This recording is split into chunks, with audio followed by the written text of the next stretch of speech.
back yet to another exciting morning here on Biashara Tuesday. It is KTV Rise today, and it is the 14th of June 2022. We are halfway through the year. Days are going by. So tell me, how do you feel so far? How is your year going? How was your weekend? By the way, as we welcome you into this show, we'd love to know how you've been faring. How was yesterday? If you're a fan of Art and Culture Monday with Karen Blessing and you tuned in, you definitely had an amazing show. Tell me how that was. But welcome to yet another amazing day here where we get to discuss matters of business, technology, the economy, and everything that concerns the youth. The past 2 weeks have been very heated in Parliament. Of course, seeing that was also the last week. Last week was also the last time that the Parliament for this session, of course, came to an end, and of course that also brought to discussion several issues that could not be left without a vote from the members of Parliament. And two of those are very interesting are bills. That is the Finance Bill of 2022 that seeks to raise, I think, 51.6 billion Kenyan shillings to, of course, patch that deficit in the revenue of the Finance Bill of 2022 to patch up the amount of money that the government seeks to raise to get to 3.3 trillion in the budget for the financial year beginning July of 2022.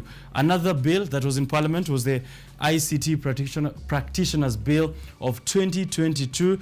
A very controversial bill for that matter, which members of Parliament voted for, and now all eyes are on President Uhuru Kenyatta to see whether he passes both of these bills into law. One of them, the Finance Bill of 2022, seeks to, of course, alleviate the pain and pressure of the cost of living that is currently facing Kenyans, but also help the government raise money for the financial year beginning July of 2022. The Treasury is seeking to raise that money, and there are some items which are tax exempt, and of course new taxes have been levied on various other products, including digital loans, which I spoke about last week. So the pricing of digital loans is about to go high as borrowers suffer because the charges will be passed down to anyone who's accessing these digital loans through these mobile apps. We shall be looking at the various taxes which members of Parliament approved in the changes to the Finance Bill of 2022 to at least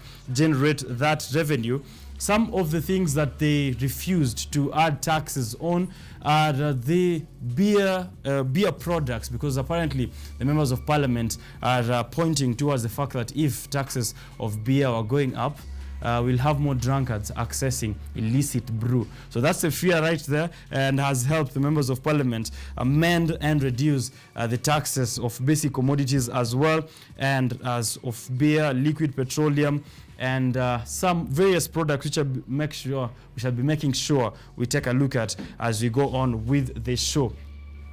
The ICT Practitioners Bill is something that we really want to take a look at this morning, of course, to see why are the stakeholders in that industry crying foul. Of course, we are seeing a situation where members of Parliament have approved a bill which will require that anyone who's practicing ICT in the country is regulated and licensed by an ICT body, a regulatory body, which, if President Uhuru Kenyatta signs to law, this bill will start to affect, of course, to affect all those who have been using the low barrier to entry to get into the ICT industry, which requires just an internet connection and a laptop. It looks like things are about to get harder to practice, to code, to do anything that is ICT related. Will require, if this bill passes to law, will require that they be licensed, regulated by a body, and also have a university degree from a recognized institution. I'll be taking a look at the effects of this bill if it comes into law, and I'll be joined here on set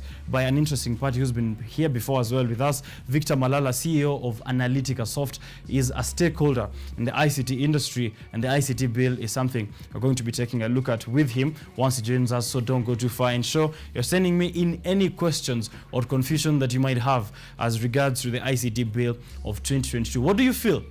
Many industries, of course, in the country are regulated and sectors. From medicine to engineering, you require regulation, you require a university degree, of course, to get that certification, and renewing a license as regular as the law or is or the conditions are in that particular field that you're practicing in. So what about ICT? Is it exempt? Is it should it continue to be a self-regulating sector in the country, or do we require some of these regulations which have been stipulated in the ICT Practitioners Bill of 2022? Already there have been petitions being signed through change.org, signatures 12,000 as I was checking yesterday.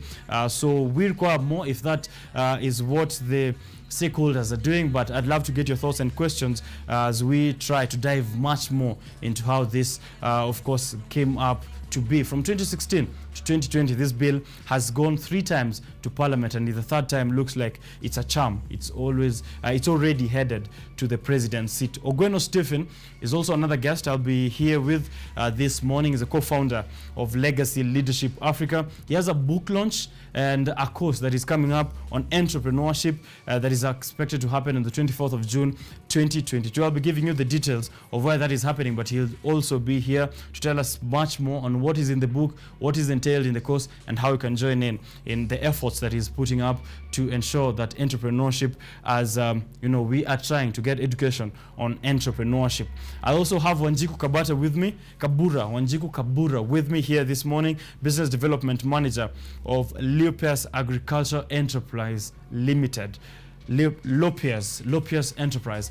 She'll be here this morning, Business Development Manager over there, Wanjiku Kabura. So tune in. Any questions that you have, we're discussing matters agribusiness with her. So if you're someone who would love to get into that field, of course, there's much to be ventured into in the world of agriculture and business as well. So if you're a youth ambaye ametry kuingia into farming, mambo kama hayo, tune into the show. This is the time that you should be asking all those relevant questions of what kind of barriers of entry are there? How do you get into this kind of business? How do you make profit? How do you navigate the regulations that are put there in the agribusiness sector in the country? So we have all this and much more that is happening in the dailies.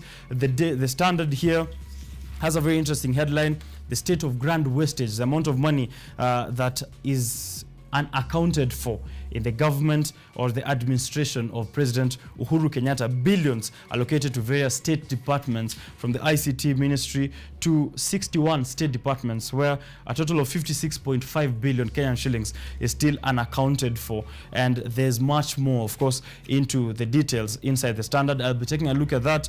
The degree battle, a couple of course, hopefuls for the elections, the August elections that are coming up this year, the grand elections for Kenya. And a lot of them are, of course, facing allegations that they may not be having degree certificates, KCSE certificates, and some of them that already presented their papers, this degree certificates and KCSE certificates, have faced a lot of contest from IEBC and various other bodies which are petitioning to drop these names, from Simba Arati, Granton Samboja, Cleophas Malala, and of course Johnson Sakaja, who's been popular as the senator of Nairobi County and now hopeful for the Nairobi gubernatorial race. We'll be looking at how this develops with time and what the IEBC is saying and what these various leaders have to say in their bid to become governors, members of parliament, and MCAs in the various capacities. So tune in. The Business Daily is also here. Matters of business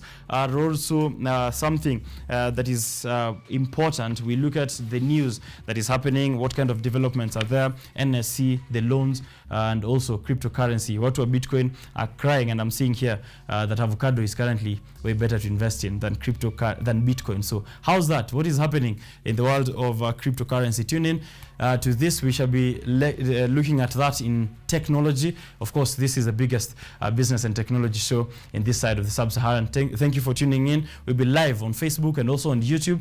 KUTV Kenya live on YouTube. Send in your feedback on the SMS/WhatsApp numbers that are somewhere here.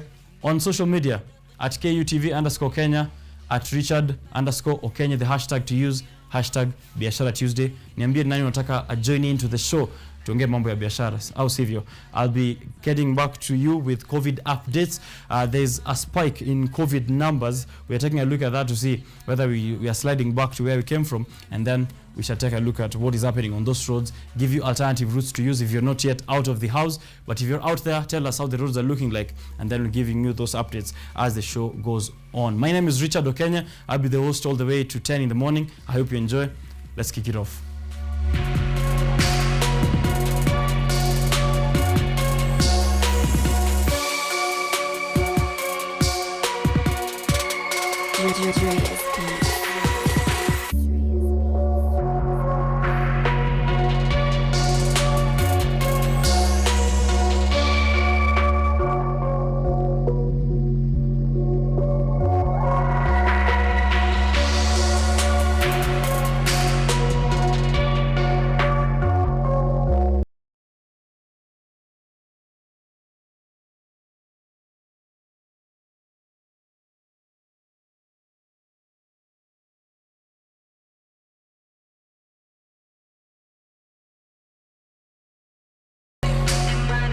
Right, welcome back. Hashtag Biashara Tuesday. 213 people have tested positive for COVID-19 from a sample size of 2,147. The positivity rate now stands at 9.9%. As of yesterday, 150 patients have recovered from the disease, raising the national tally of recoveries to 316,699. Fortunately, no patient has succumbed to the disease. Therefore, the cumulative fatalities remain at 5,651. A total of 18.4 million vaccines have been administered across the country. What's happening in matters of COVID-19? Ensure that you're staying safe. Yesterday I was visiting Huduma Center over in Thika, and they were requiring that everyone who gets in there has a mask on. So it looks like we might be sliding back to what was there before in COVID-19. Ensure you're staying safe, yeah? Keep yourself safe. If you never go to the vaccination, still open, free in all healthcare facilities by the government. So ensure you're getting that. Traffic updates courtesy of Ma3 route is what I'm taking a look at here on Twitter. Give me that at KUTV Kenya as well. I'm retweeting the most relevant that I'm seeing. But if you're outside Nairobi, niambie what's happening on that road, on those roads. Complaints coming from the expressway that it's now only getting a few people have access to it, and lots of Kenyans don't feel like that's something that should continue into the future. What's the confusion? Who doesn't understand exactly how the expressway is working so far? We'll be giving you those updates as well. So coming back with that from Ma3 routes and from your updates as well. Stay tuned.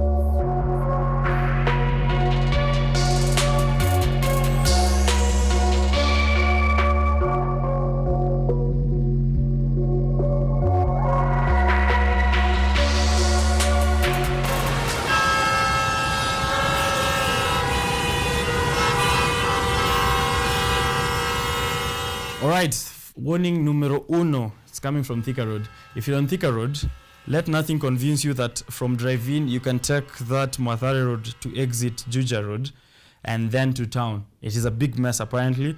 So just stick to the highway. That's an update I'm receiving here. Wale watu ambao wako Thika Road, just stick to the highway, yeah?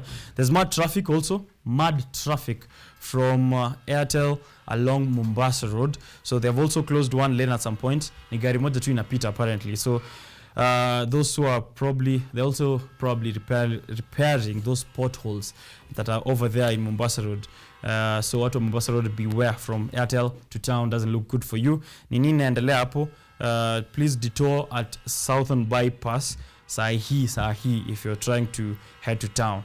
Some of Uber Kenya and Bolt Up in Nairobi, when you request because it's less than 200, they cancel the ride.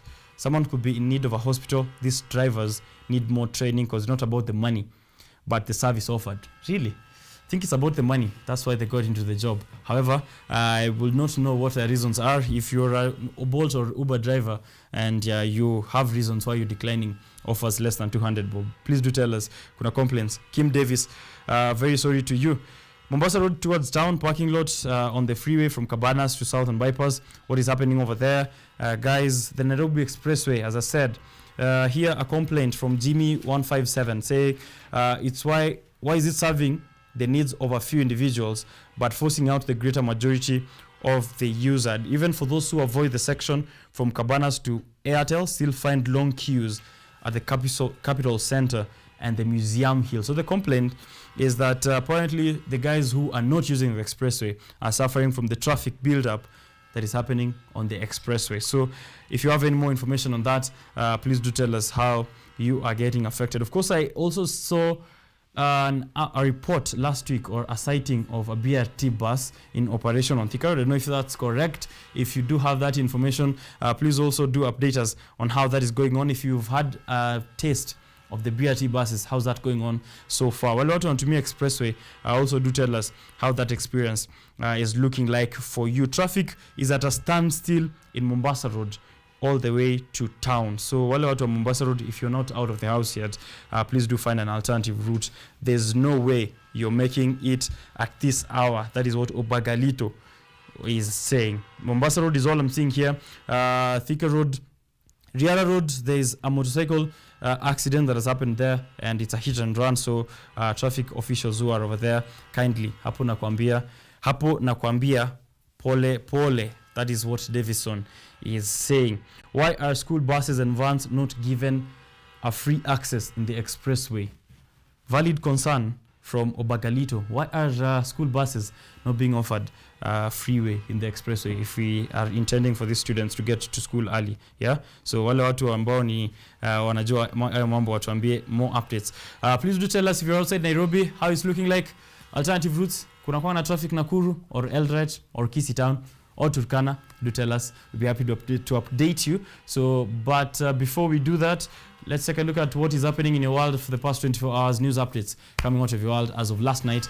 International, local, politics, and everything in between. And then we continue with matters of business. Don't go too far.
Right, remember to tag us at KUTV_Kenya, choose the hashtag Biashara Tuesday as well. If you're interacting with us, we are live on Facebook at KUTV Kenya, pia pale on the comment sections. Make sure you are interacting with anyone else who's there. I'll be there to monitor the feedback that is coming in. But very interesting stories coming out of our dailies right about now. The cost of bank loans is going up, 27-month high on T-bills, and the average lending rates are also published here. We shall be taking a look at that. There was a CEO forum that happened, and yesterday, this was yesterday, graced by the president of Ivory Coast and also the president of Ghana, Nigerian vice president. What exactly came out of this? Of course, this also includes most of these CEOs who are in the finance sector, and including James Mwangi, the CEO of Equity. We're taking a look at what developments came out of that, as we also highlight the degree battle that is happening. I'm sure it's there in the news updates that are coming up right about now, but most importantly, the big story on the Standard right this morning.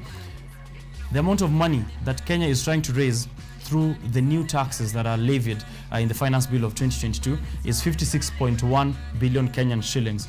That is what is happening. However, here on the standard, we could have avoided all that if KRA was able to collect all these tax arrears. I'm saying here 1.6 trillion is the amount of tax arrears not collected by KRA in the government or in the administration of President Uhuru Kenyatta.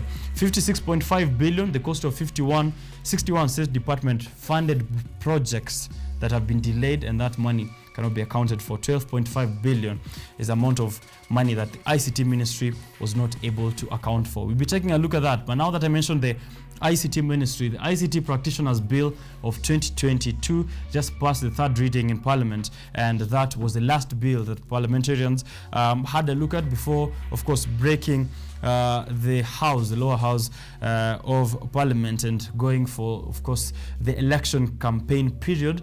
We'll be taking a look at what President Uhuru Kenyatta has to do, even in light of that bill, of course, passing the third reading in Parliament, and Raila Odinga, the leader of ODM party, of course, coming out to say that he is opposing the ICT Practitioners Bill and hopes that President Uhuru Kenyatta does not sign this into law.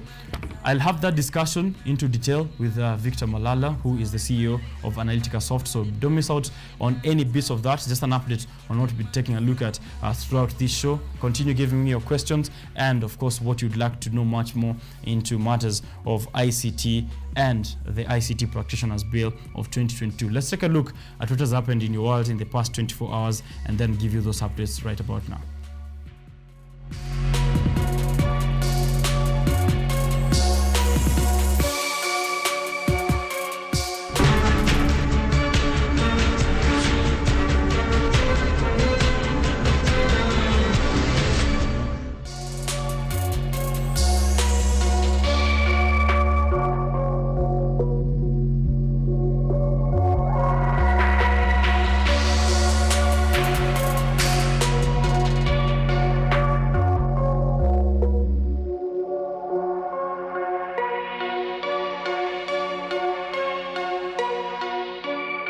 All right, now let's take a look at matters of ultra-modern facilities which are now being launched by President Uhuru Kenyatta. And to begin with them, President Uhuru Kenyatta presided over the official opening of the National Forensic Laboratory at the Directorate of Criminal Investigations headquarters.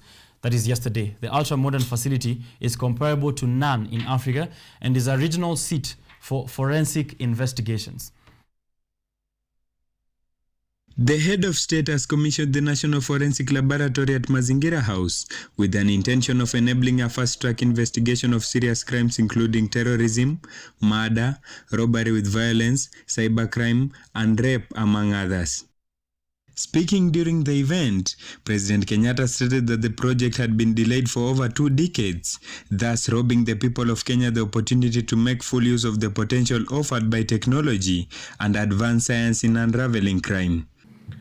And let me say that the national endeavor here seeks to improve our ability to unravel complex crimes and therefore, most consequentially, support our criminal justice system through evidence-based investigations, enabling quick and reliable reconstruction of events, as well as identification of suspects through validated and internationally acceptable means. He further added that the technological revolution over the last 2 decades has propelled Kenya into a global hub, with the digital economy now being one of the drivers of the Kenyan economy. I think it is also important to note that this unit is equipped with the very latest analytical technology equipment, scientifically validated, and in compliance with the guidelines of the United Nations Office on Drugs and Crime for synthetic drug analysis. On her part, Chief Justice Martha Koome stated that the new technology will provide more and better information and analysis of evidence, thus enabling the judiciary to render justice appropriately. National Forensic Laboratory, because it is going to enhance the effectiveness of our criminal justice sector. It will undoubtedly enhance also the DCI's criminal investigations capability. We have seen the dream today being realized It's a celebration not only from the police officers who are the servant of the people who we serve in the Republic of Kenya. The National Forensic Laboratory is one of the projects in the Vision 2030. The facility shall end the dependence on other countries in terms of forensic analysis. Brian Wekesa, KUTV.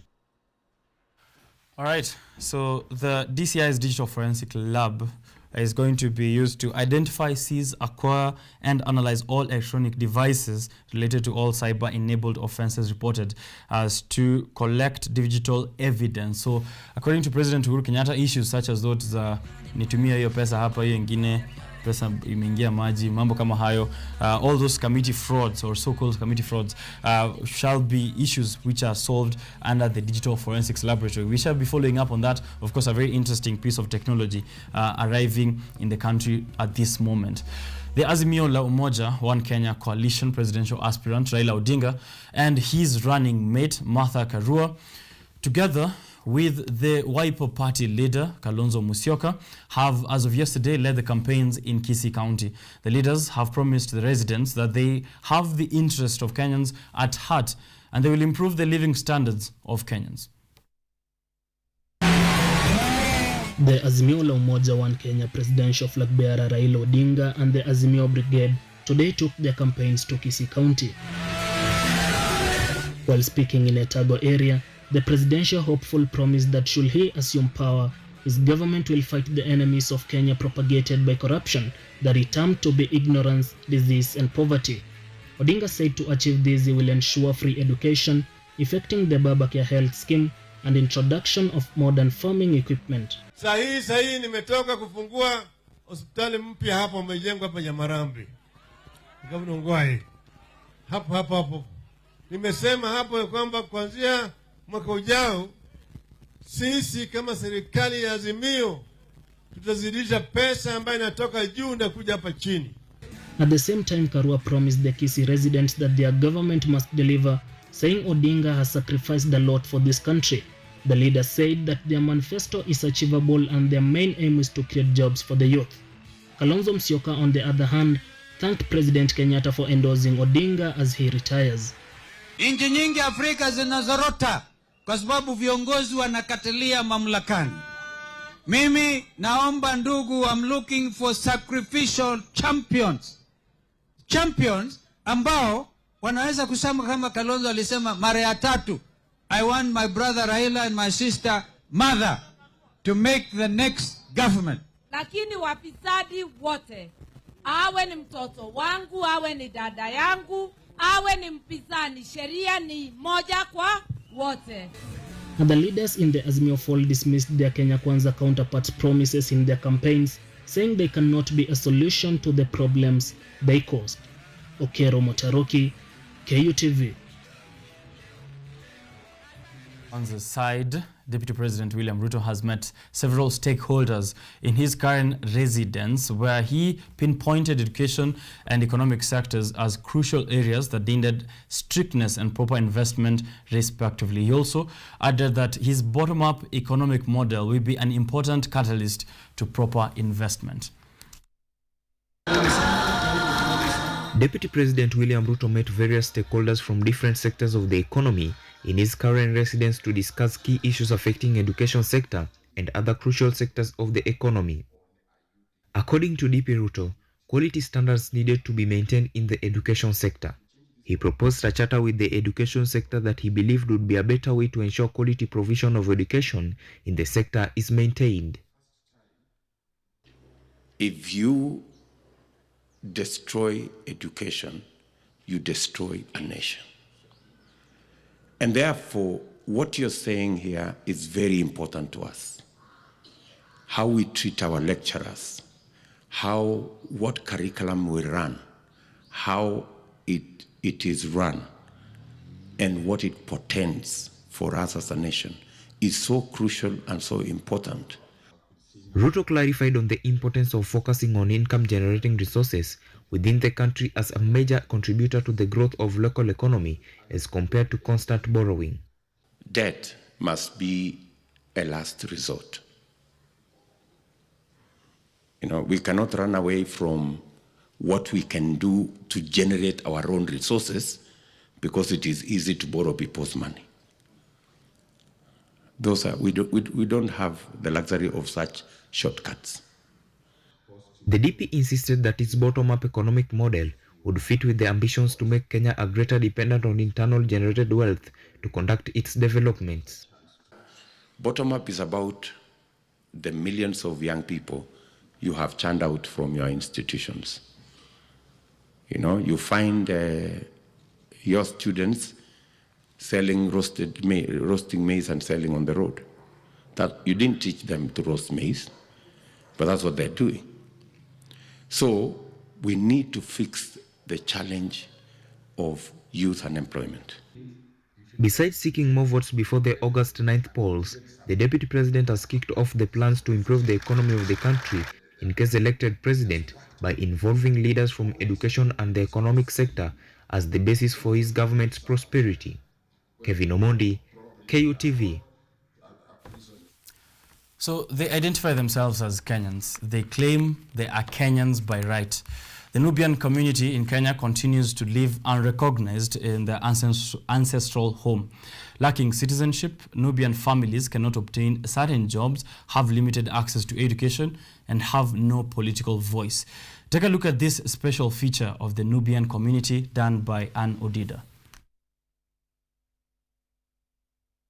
The Nubian community in Kenya is descended from soldiers transported forcibly from Sudan by the British colonial government a century ago.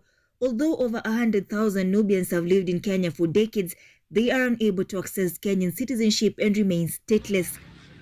My desire to answer the question why leads me to Kibera slums, a place they know to be their ancestral home. On demobilization, the British colonial authorities refused to allow Nubians to return to Sudan, instead settling them in Kibera in Nairobi and other parts of Kenya where they still live today. And after independence, consecutive governments perpetuated this treatment by refusing to acknowledge the Nubians as citizens. Today, the citizenship of Kenyan Nubians is still not assured. Wazee wakawa keleleshwa. Wazungu wakaona hii keleleshwa mbali na Kenyatta, ndio wakalete wazee hapo Kibera. Walipofika hapo Kibera, maana Kibera ni nini? Forest. Kakuta Kibera hii ikawa forest. Hakuna mtu, hakuna nini, forest ndio imejaa zima. Sasa wazungu wakasema mzuri wazee waje wakae wapi? Hapo Kibera. Na ndio wazee wakaja wakaweka maskani yao wapi? Hapo Kibera. The problem is the British did not give Nubians the land tenure. And at the end of it, when Kenya got independent, they said, oh, we left each and everything for Nubians with the new regime, which is Jomo Kenyatta. The Kenyans from the Nubian community, they continue to live on the margins of society, blocked from acquiring national identity cards and other vital documents necessary to work officially, go to school, and even vote. Today, every Nubian application for an ID card is vetted by a local grassroots committee before it is officially sent to the capital, Nairobi, something that is not done for other tribes in this country. It built into different challenges each and every day. Bottlenecks for the youths of the Nubian child acquiring ID.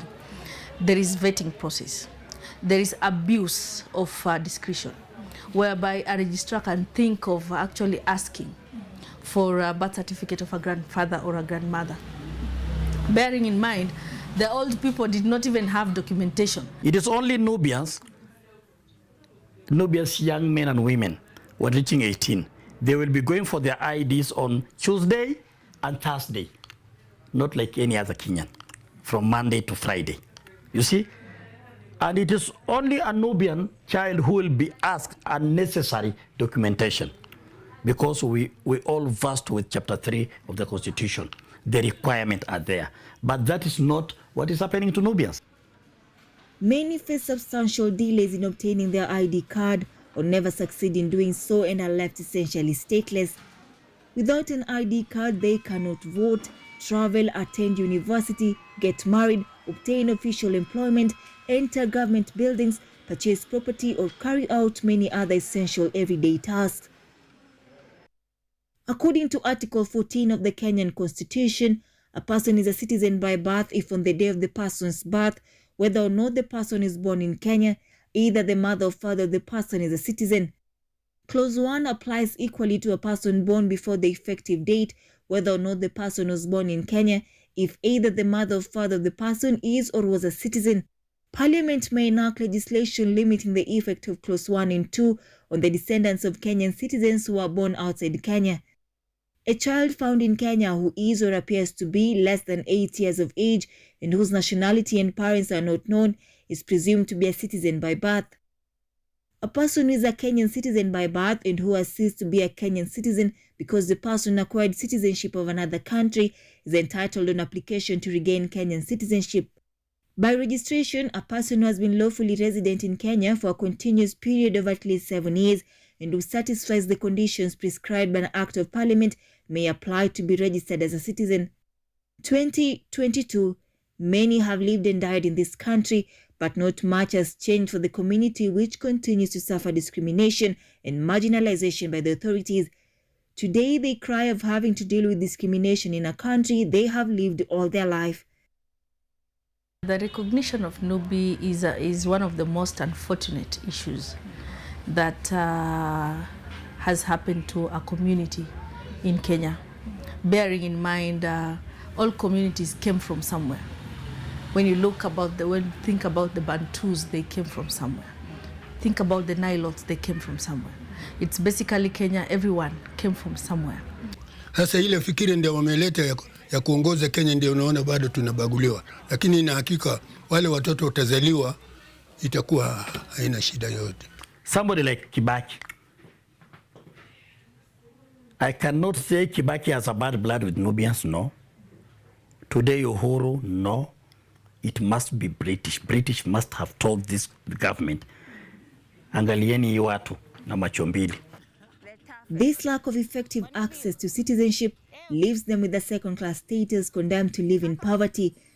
The African Commission on Human and People's Rights found that Kenya's arbitrary procedures that restrict access to identity documents based on an individual's religious or ethnic identity violated the African Charter on Human and People's Rights.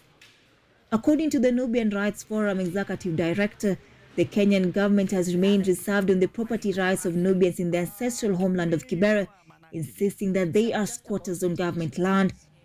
We're just fighting discrimination. We're just fighting the reason why our land has already been taken away. If you see the whole of Langata, that is Nubian land. If you see the whole of Jamhuri, that is Nubian land. Started from Mochari, City Mochari, going to Wilson Airport, and then to Bomas, to Karen, coming this side. Indeed, there is much that still needs to be done.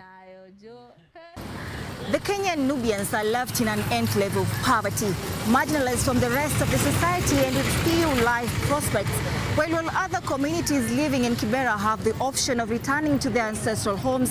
The Nubians in Kenya have only one ancestral home, Kibera. Anodida, Primetime News. Pupils from Old Kalau Primary School have a reason to smile about the competency-based curriculum. Both the teachers and students have praised the presence of the music studio at the Old Kalau Youth Empowerment Center, saying it has offered a chance for the pupils to showcase their capabilities. At AC Old Kalau Primary School, everyone is in rhythm and off they go. All eyes glued to the soloist. Up and down the tone varies as the grade 5 pupils at the primary school enjoys their singing games. Their little voices echoed by the classes that surround them pulls a crowd of other learners from their short time tea break, joining in unison to the delight of everyone. It is clear that since the rollout of the competence-based curriculum CBC program, the music studio at the Youth Empowerment Center, which offers free opportunities to the learners and the musicians across the county to record their pieces, has come in handy in helping the pupils of Old Kalau Primary School to actualize their dreams. CBC is too helping to the learner. More so, the learner in 844 is too different from the learner in CBC. I like singing folk songs and the sacred songs. The opening of the studio has come a long way in giving the students an opportunity to feel the whole industry, from the composition of the songs, poems and spoken word, to the subsequent recording that allows them to sell their talents.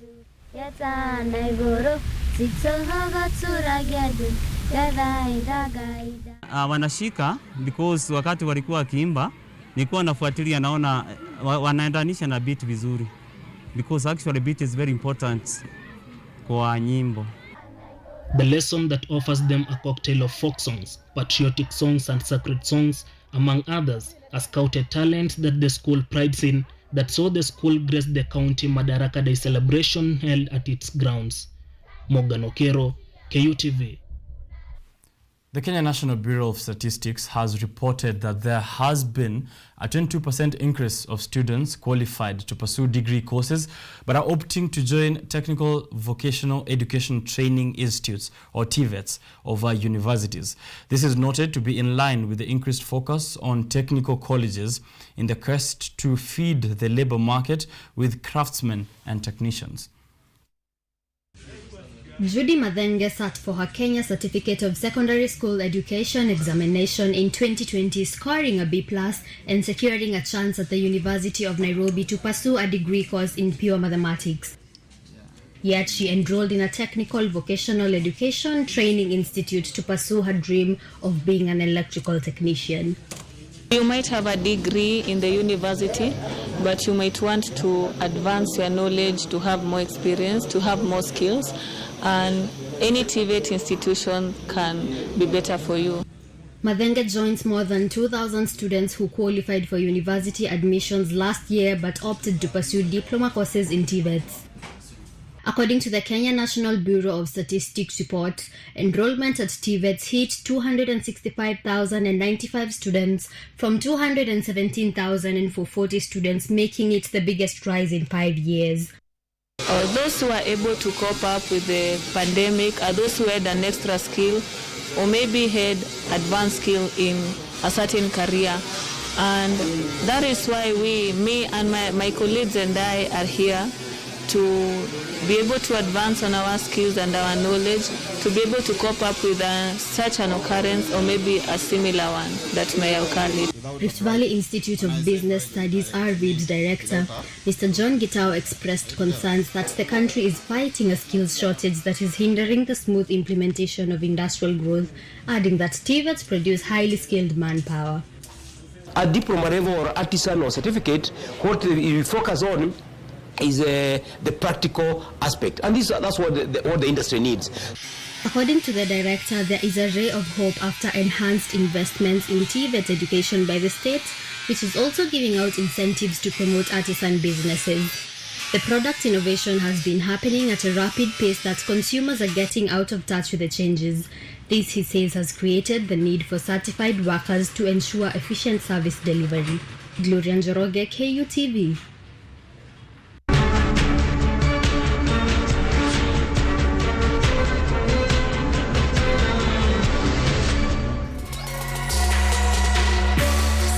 Right, so that brings us to the end of the updates this morning on KUTV Kenya Rise. Today we are also going on with matters of business. Hashtag Biashara Tuesday. Interact with me on social media platforms. Just days before the closing of business, the 12th Kenyan Parliament passed a controversial ICT bill. That was last week on Wednesday. And now it awaits the President Uhuru Kenyatta, to assent it to law. It was first introduced in 2016 by Garissa Township Member of Parliament Aiden Duale, and now it stipulates the standards for practitioners in the ICT field. If you're a young person who's out there trying to code your way through life, trying to get yourself some IT skills, it's going to be a bit tough to practice that in Kenya if this comes into law. What are we facing? What are we looking at? And how exactly can we have a turnaround of this situation? #KillICT bill is what is trending currently on Twitter. If you can check out that hashtag, you'll be able to see what various Kenyans are saying about this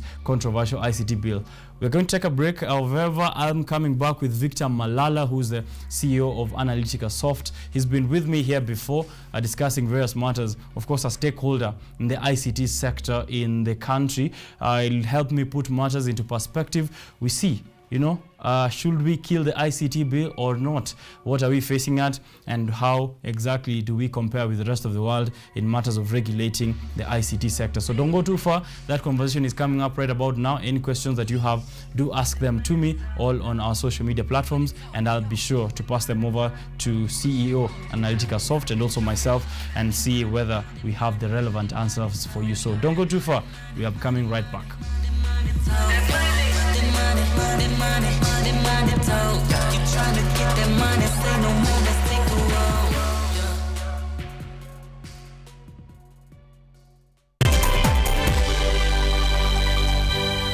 Driving and riding without incidences on the road is such an amazing experience. But do you know, while many road traffic crashes are avoidable, human behavior continues to be the leading cause. Speeding, lane indiscipline, drunk driving, distracted driving, failure to wear a helmet, and failure to use available pedestrian ways have been flagged by NTSA as the fatal 6 behaviors likely to lead to a fatal crash and serious injuries. As part of the Usalama Barabarani campaign, we request all road users to prevent these fatal 6 behaviors for their own safety and that of others. When driving, ensure your speed is within the stipulated limits, the road ahead is clear before overtaking, stick to your lane, keep left unless carefully overtaking, you're well rested if driving on long distances, and you never drink and drive.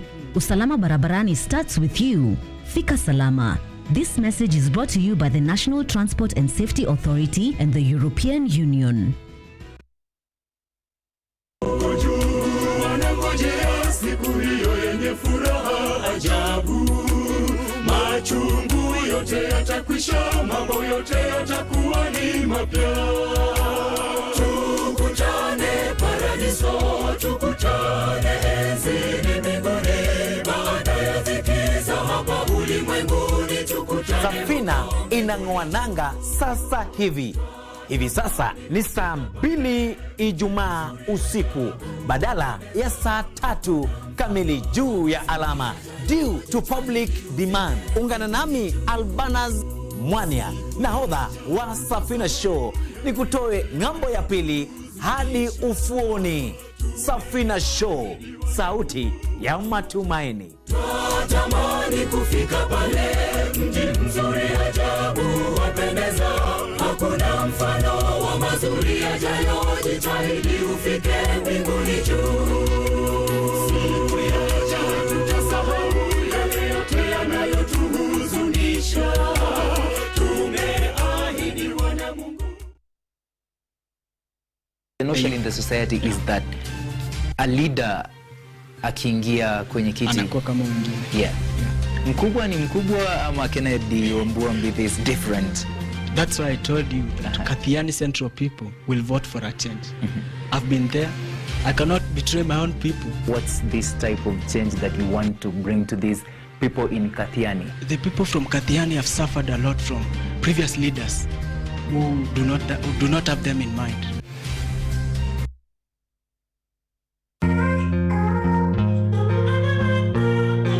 A made in Kenya brand, passionate about ethnically making high-end goods for little ones, is pushing the mantra by Kenya builds Kenya in the global stage. Manufacturing all of its products in-house, is passionate about working with women and youth, helping Kenya towards attainment of her Vision 2030. I used to do like New York Fashion Week and LA Fashion Week, but what actually ended up bringing me back home is that, okay, first there were not enough opportunities for like black women, youth, the funding, all of those things. So I reached a place where I said, I really want to continue making my own things, but I would rather do it at home, where at least when you build at home, it's for sure. Join Samson Jura on the 14th of June as he brings you the story of what started out as a gift for a friend, quickly grew into a business that is fixated on a high standard of craftsmanship and attention to detail.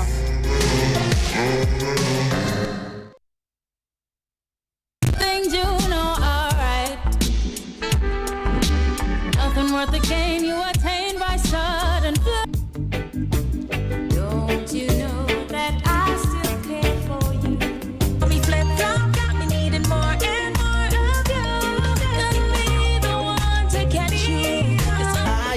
Far East, welcome to the empire. Far East, we call it find true love. You will see what your love has done for me. They call me academic.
All right. Welcome back to Biashara Tuesday right here on KUTV Kenya. This is KUTV Kenya Rise Today, the best breakfast show for you. Goes all the way to 10 in the morning. And this day, Biashara Tuesday, is live coming to you from studio. We're discussing matters of business, economics, the youth, and as well as technology. Now, right about now, technology is the one we are really focused on. And we're taking a look at, what has developed in matters of the ICT bill of 2022. First introduced in 2016 by Aden Duale, but of course shut down and then reintroduced again in 2020. And that did not pass, of course, didn't get to the third reading. But however, as the 12th Parliament came to close of business this year, according to this bill now, which they have passed, a university degree is mandatory for one to be registered and licensed under a council that will be established to oversee the professional conduct of ICT practitioners. And thereafter, there will be an annual fee as well remitted to a body that is governing and regulating ICT practitioners to license renewals. We are having a look at, of course, various issues coming out of this. What are our leaders saying? Of course, Azimio la Umoja has taken that chance to come out through their prime candidate for the presidential race, Raila Amolo Odinga, to say that he hopes that President Uhuru Kenyatta does not sign this into law. Several other stakeholders in the industry also feel like this is foul, and I have seen on Twitter many of these tech bros saying that they will be trying to move to greener pastures elsewhere with lesser restrictions, less regulations, where the ICT industry is self-regulating. Let's have a look at that, whether those are the benefits that comes with the ICT bill, whether there are any takeaways that you can do. Should we get improvements on this bill, and what exactly should President Uhuru Kenyatta be looking at, especially this being an election period, which CS Joe Musheru, who is the Cabinet Secretary for ICT and Youth Affairs, came out, of course, last week to say that ICT, let me just quote him in his exact words in this tweet: "This ICT bill is a private member's bill. As a ministry, we continuously fought against this bill in its various forms. The political season comes with all manner of surprises, including failed assurances by the people responsible. I will do my part to safeguard our thriving sector." sitting down with Victor Malala, the CEO of Analytical Soft, to help me get into perspective. Is it all that bad? Should we kill the ICT bill or not? And what is the ICT sector looking at, especially around this time when they're facing, I think, probably the biggest issue they have in the recent past? What should be the way forward? Victor, welcome to the show. Thank you, Richard. How have you been? I'm fine. How about you? I'm good. Thank you for asking. Thank you. It's been quite a long time since you are here. Sure. How are things over at your company? Things are... what are you guys looking at the moment? Things are fair. Yeah. We are doing very well. And this time round, we are even outsourcing our services, and we are giving our services outside. Right now, I'm not only tied to Analytical Soft. All right. I'm also an ICT consultant, specifically with cybersecurity at Capable. Yeah. All right. How's cybersecurity, especially around this time? We are having a very huge concern in matters of SIM swaps, cyber fraud, and all of those issues that are relating to people not being aware. Already, I saw I think it was the Daily Nation that has this issue here this morning on the second page, speaking about bank fraud and how people can help themselves avoid such issues. Are we there yet in your time, of course, taking a look at matters of cybersecurity? I think everything is happening by chance, and this could be the best time for everything that we are having. You see, in matters cybersecurity, we are looking at whether we have civilized people enough. Have we done the awareness?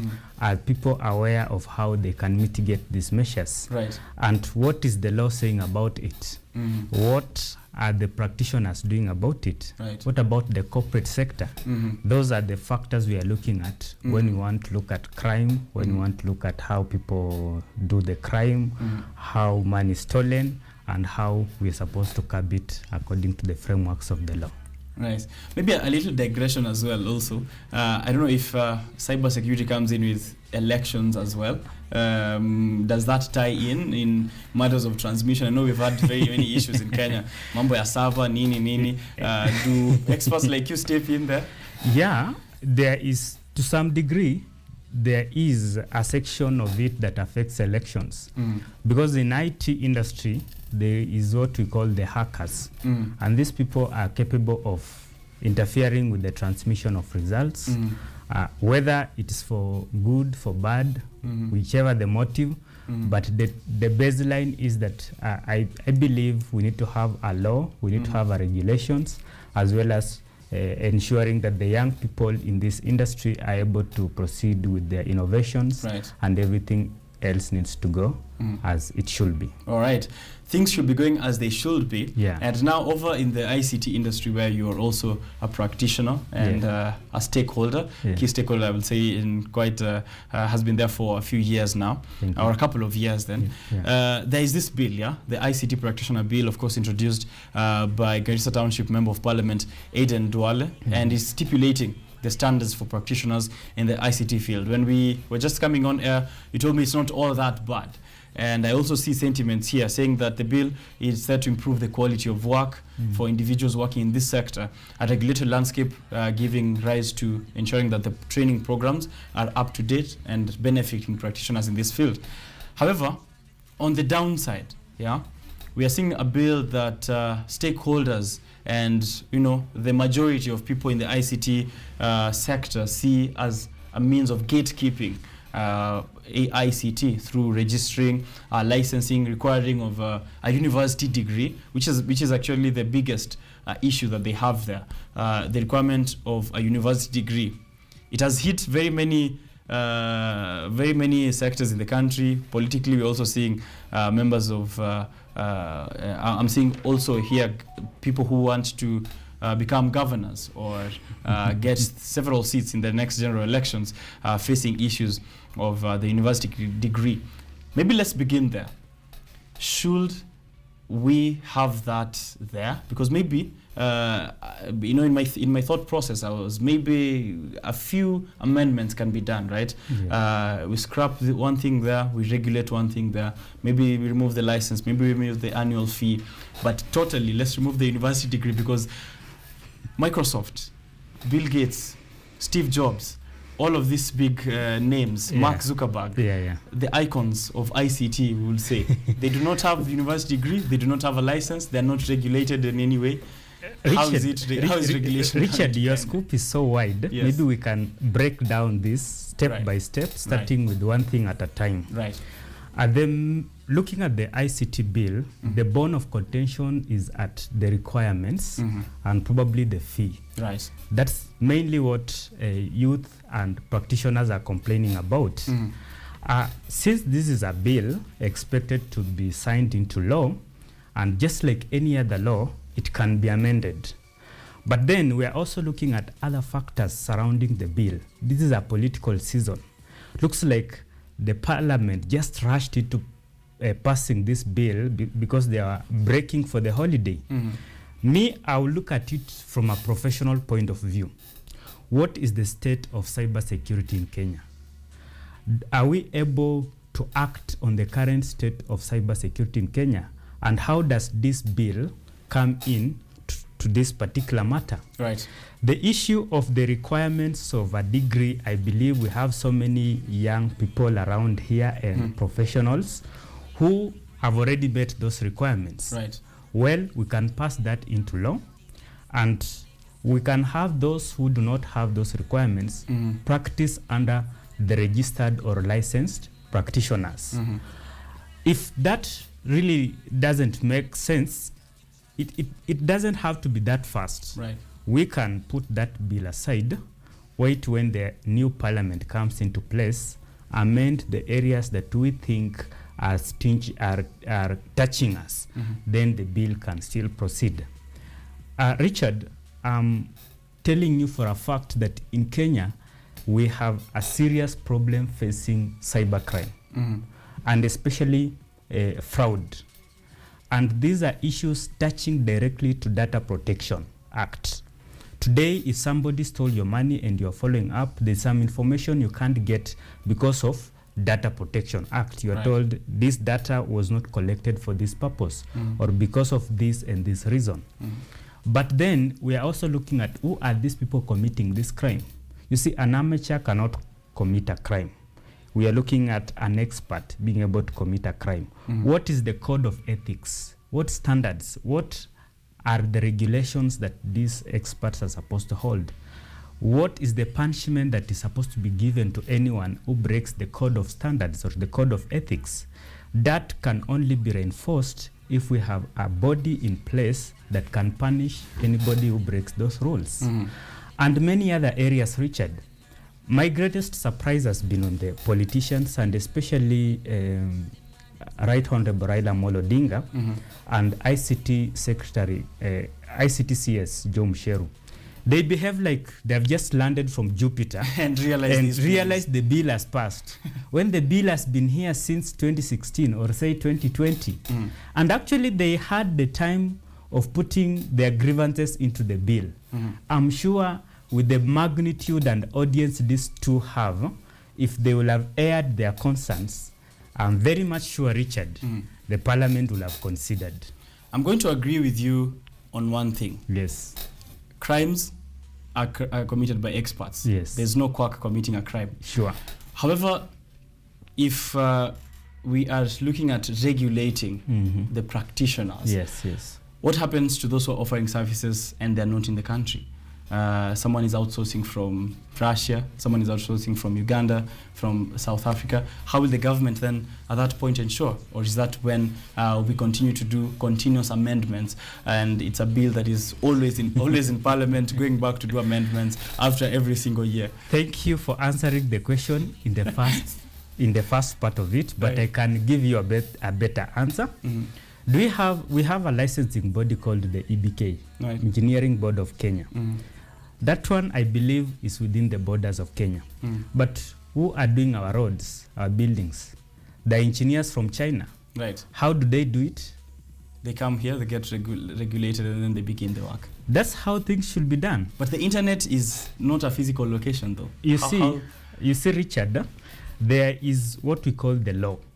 The law regulates that you need to have someone who is licensed to do your work. If you choose to pick someone who is not licensed, it means you are going against the law, and you are inviting problems. That means should anything happen, the government or anybody that is supposed to protect you doesn't take the liability. We are actually protecting everyone, not only the practitioners, not only the clients, not the stakeholders alone or the government.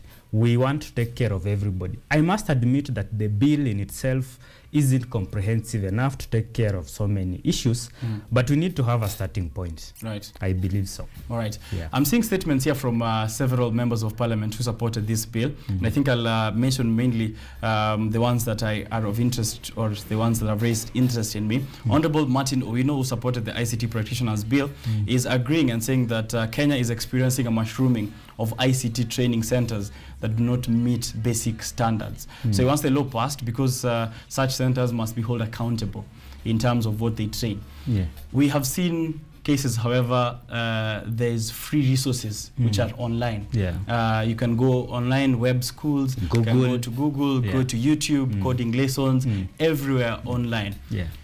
What happens to those ones? We have no problem with you learning. Of course, you can learn the skill, practice under someone. But Richard, the bone of contention is not who should practice and who shouldn't. Who should not. Because we are definitely going to amend the law. What we are looking at is what is happening in this industry. Today, Richard, I can assure you that we praise the black more than the white. While we are seated here, if someone hacked this media station and we are discussing the bill, but instead they are showing your audience Operation Entebbe, we may not know. But how will the public respond to that? Instead of telling them, you know, this is not good, they tell them, wow, you are the gurus of the industry. You are the people we want. You see, that's what we are regulating. And by the way, maybe you need to check, we could be talking about the bill when somebody has hacked us. Can you confirm with... Hopefully not. Hopefully been hacked. Hopefully not. Okay. But however, yeah, there are countries that have no regulations whatsoever. As I mentioned earlier, all the big tech platforms that you know, Zuckerberg has a university degree, Bill Gates has none, regulated by no one, pays no annual fees to anyone, and still has the best technology offered to the world. The Windows that I'm currently using, whoever started this, which is by the name of Bill Gates, has no university degree. Thank you. Those are founders of those organizations. Who told you Mark Zuckerberg is coding?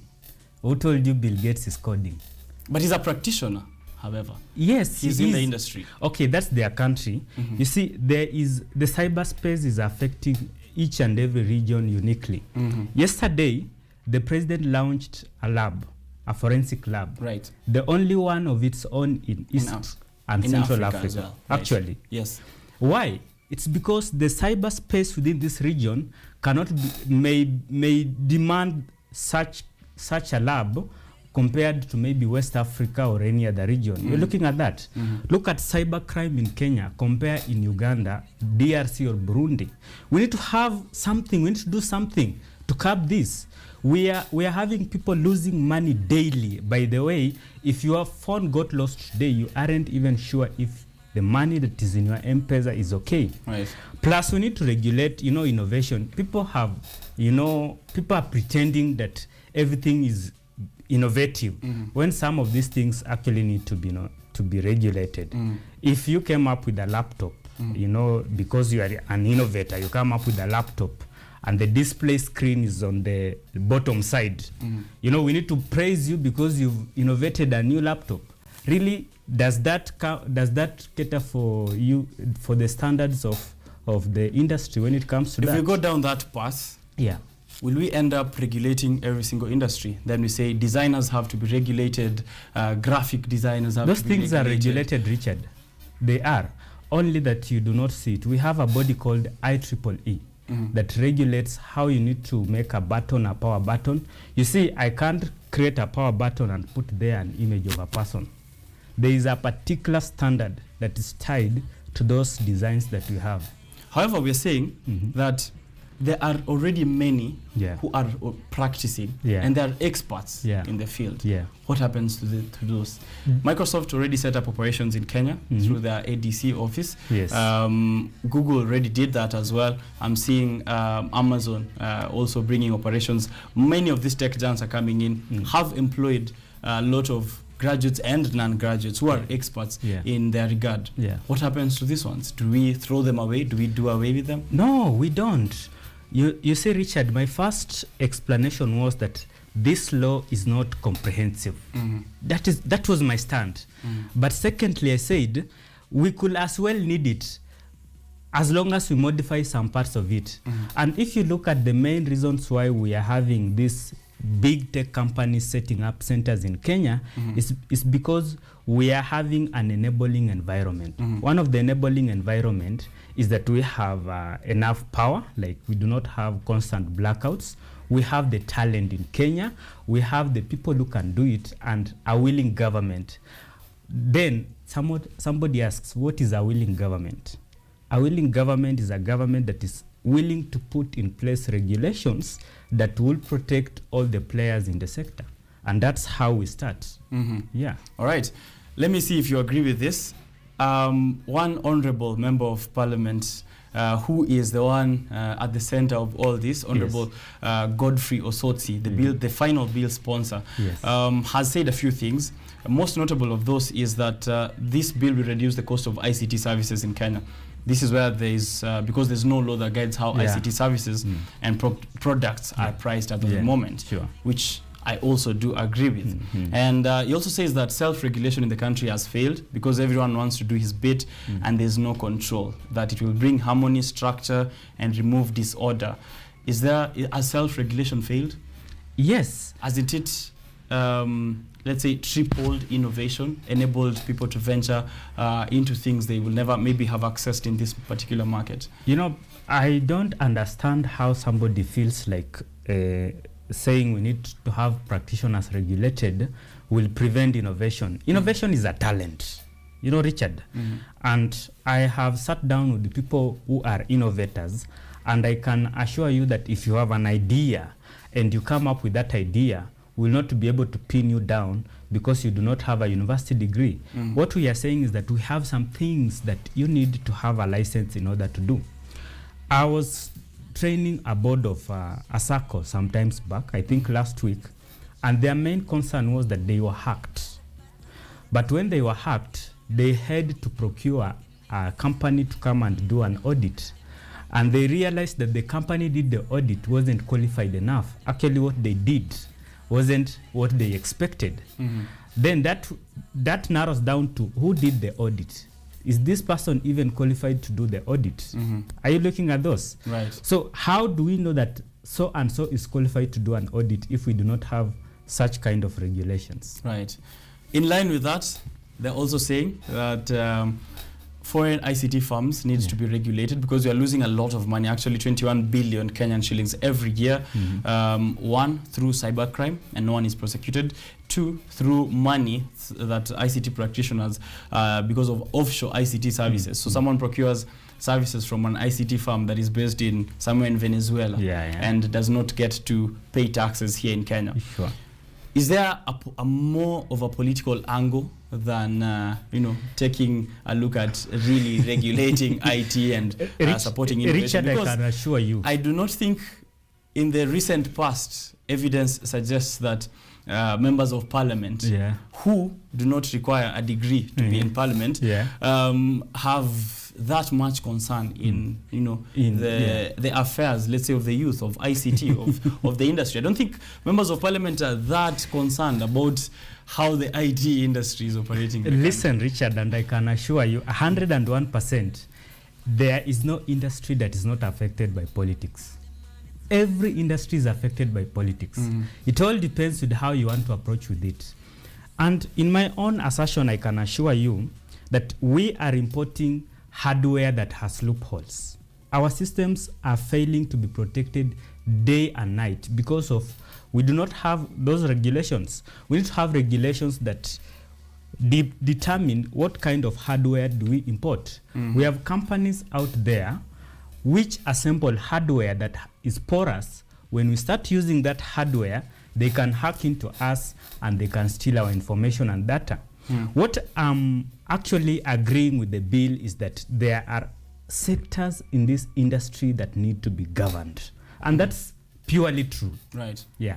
Whether everything is political, whether we are nearing an election and somebody needs to take advantage of the bill or whatever is happening, that is a periphery. You're saying the end justifies the means. Exactly.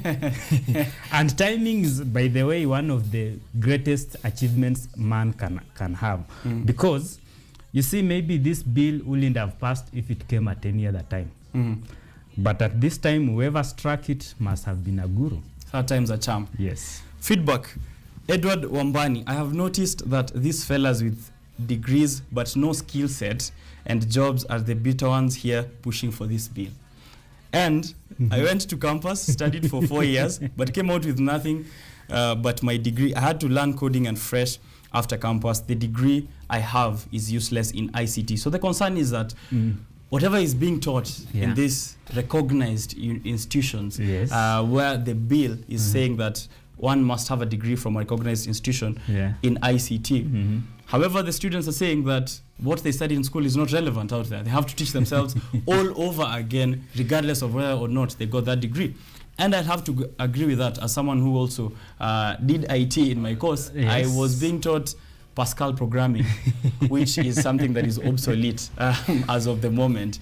Is the curriculum keeping up with what the bill needs, or are we beating a dead horse? Sometimes back we had the same discussion here, and I told you the challenges facing academia, the syllabus.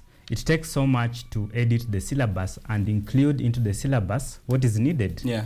But again, before you start complaining about your degree or your institution, maybe you didn't look at your course outline. You never looked at your syllabus.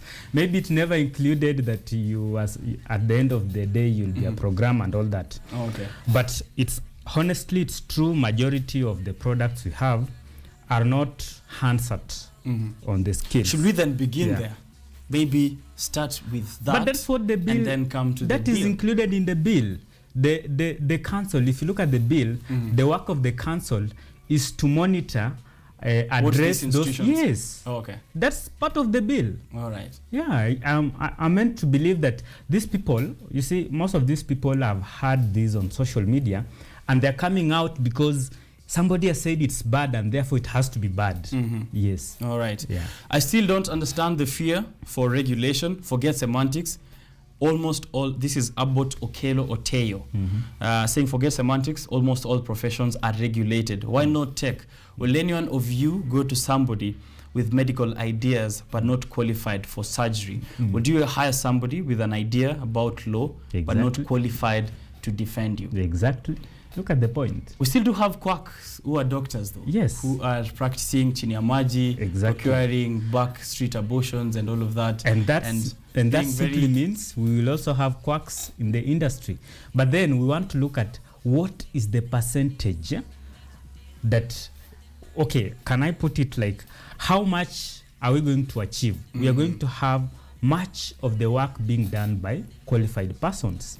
And then it will also be the work of the regulating bodies to ensure that we minimize, or even if it means having zero quacks in the industry, that becomes the work of the regulating body. But if there isn't any regulating body, by the way, today, I do not even need a degree to work somewhere and tell them that I'm an ICT expert and I can do ABCD, because that's not a requirement by the law. And they could give me work and I could mess up their systems. Right. Yeah. You see, Richard, the main contention here is that we have passed some laws that have not been effected, especially the Computer and Cybercrime Bill 2017 and the Data Protection Act. Tell me, how are we going to implement this particular legal requirement if we cannot control practitioners? You want to tell me that we have come up with a regulation that if a vehicle is involved in an accident, then we will punish the driver and the passengers and hold the vehicle, but then there's no regulation about who should start driving. Right. How are we approaching the issue? Okay. Actually, someone else is also supporting that. Africa Insider and some accountants have ICPAK, HR have IHRM, architects have BORAC, media has Media Council of Kenya, but when it comes to ICT, people don't want them belonging to a professional body. You see, this is I know the main bone of contention is that we have guys who want to hide and do the dirty work that the government is trying to curb, and they do not want to be punished.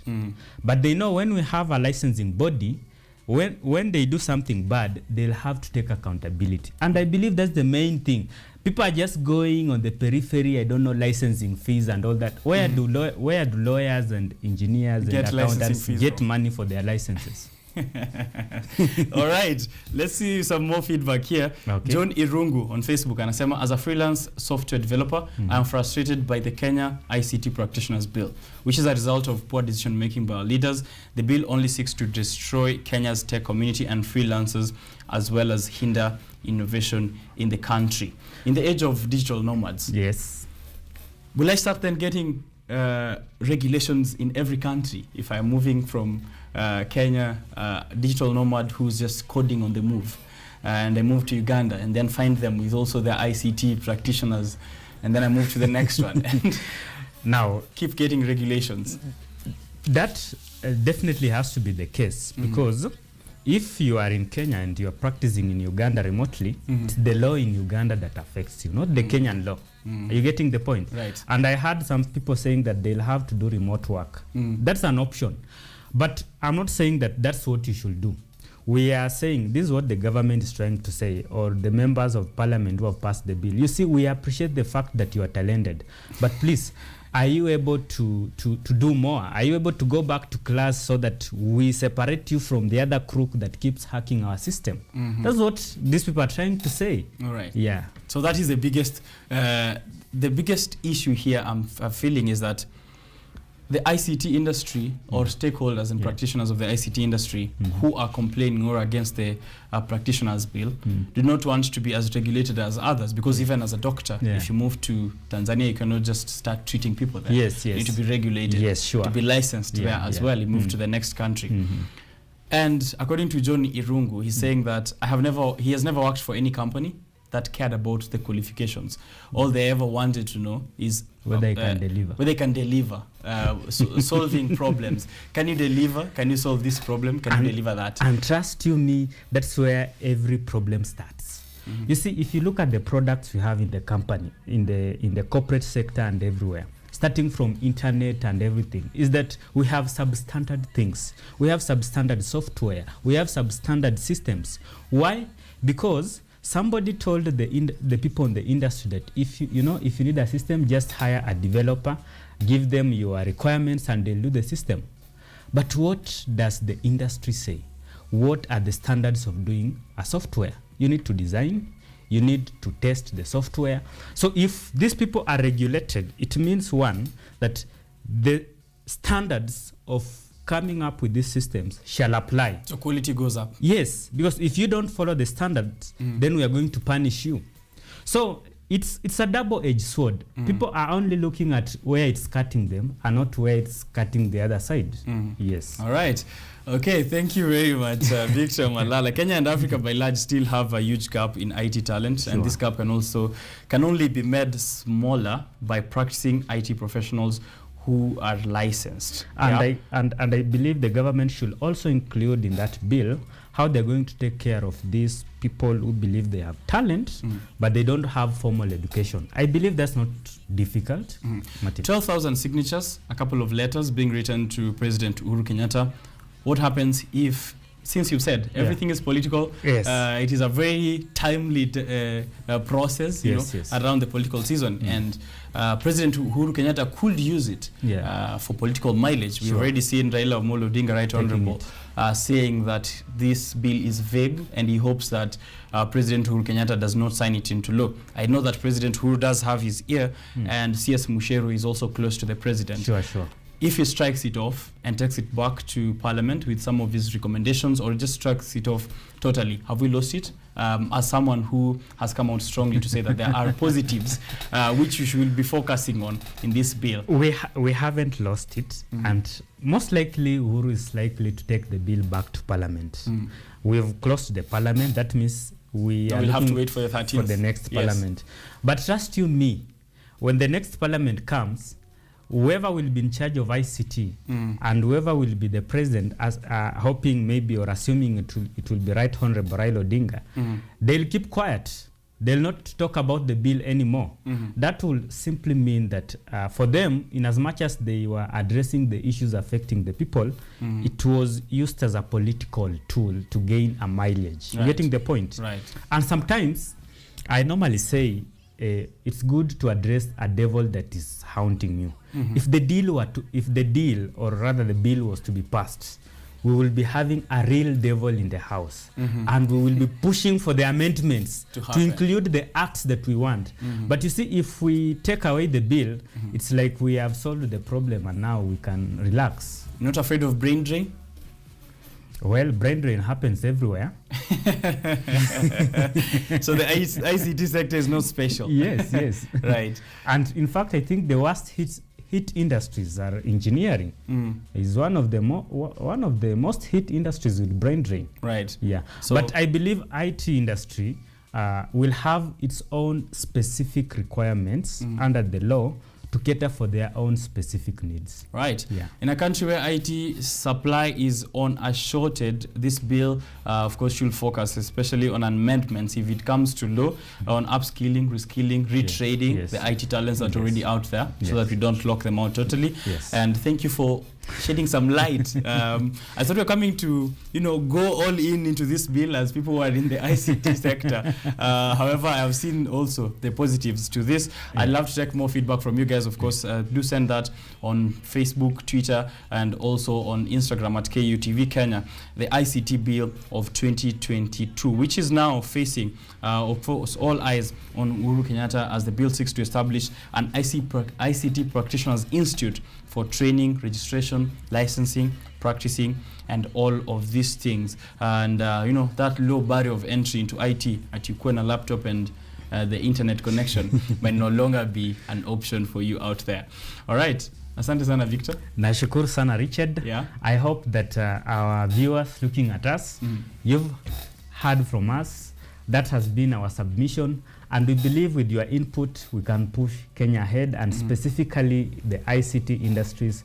I believe that we can move a step forward, we can include each other, we can converse, and we can have a conclusion that caters for each and everyone's opinion. Thank you for tuning in. Let's meet next time. All right. Thank you very much, Victor. Karen Blessing tuned in for Biashara Tuesday. Richard Okenya looking sharp. Let's get this bug. Asante, Karen. Avush Banadi Lord. Biashara Tuesday. Good morning. It's lit. It is. Give us your feedback on the ICT Practitioners Bill. Shelton Holy Wave. Good morning, guys. Watching from Kanairo Pipeline. Sir Kenneth Omondi, Pia. Asante sana, you're watching, saying looking sharp, and you are tuning in to the show, enjoying what Victor Malala is speaking on matters of ICT. Huyo anajua mambo yake kweli kweli. Thank you. All right. I appreciate. Thank you for tuning in. Please do make sure you're on for the next conversation we are having here on matters of agri-business. Avocado Suppliers Association of Kenya chairperson Wanjiku Kabura will be here with me. So usiende mbali sana. Alafu Ogweno Stephen atakuja, co-founder of Legacy Leadership Africa, to talk about entrepreneurship in his latest book and course launch that is happening on the 24th of June. But I'm still taking your feedback on the ICT Practitioners Bill, a very controversial one that is now the trending discussion on Twitter. Kill ICT Bill, hashtag Kill ICT Bill is what I'm seeing here on Twitter. But maybe, Malala, before you go, so you're saying do not kill the ICT Bill? Do not kill. Do not kill. Hashtag do not kill the ICT Bill. We'll be getting more. Don't go too far. Do not kill inside the hashtag kill. Yeah. All right. Yes. Don't go too far. Biashara Tuesday is coming back.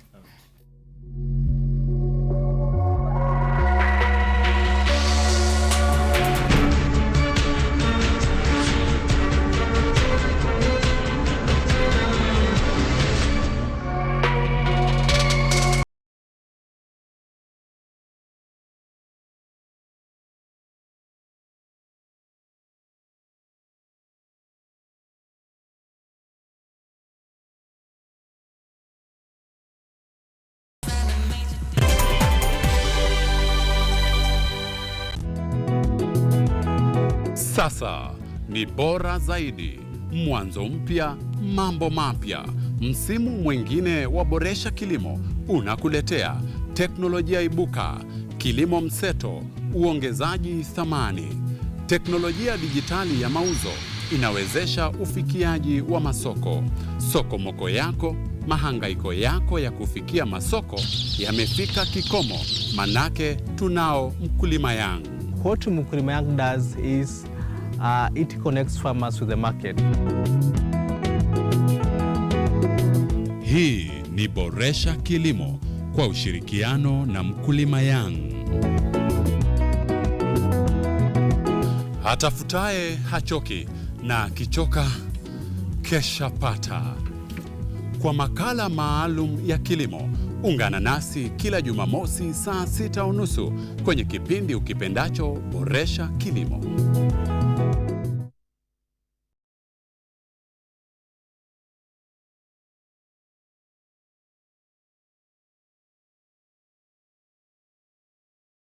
What is this magic? I need that magic. Somebody call 911.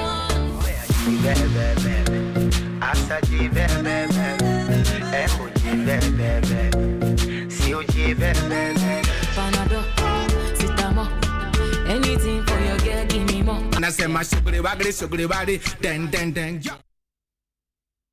Lola is an app that gives you a chance to watch videos, listen to audios, and read articles wherever you are for free. Motivational stories, dramas, campus life, technology, lifestyle, adventure, sports, academics, jobs, entertainment, and more. Download Lola now on Play Store. All you need, you got Lola.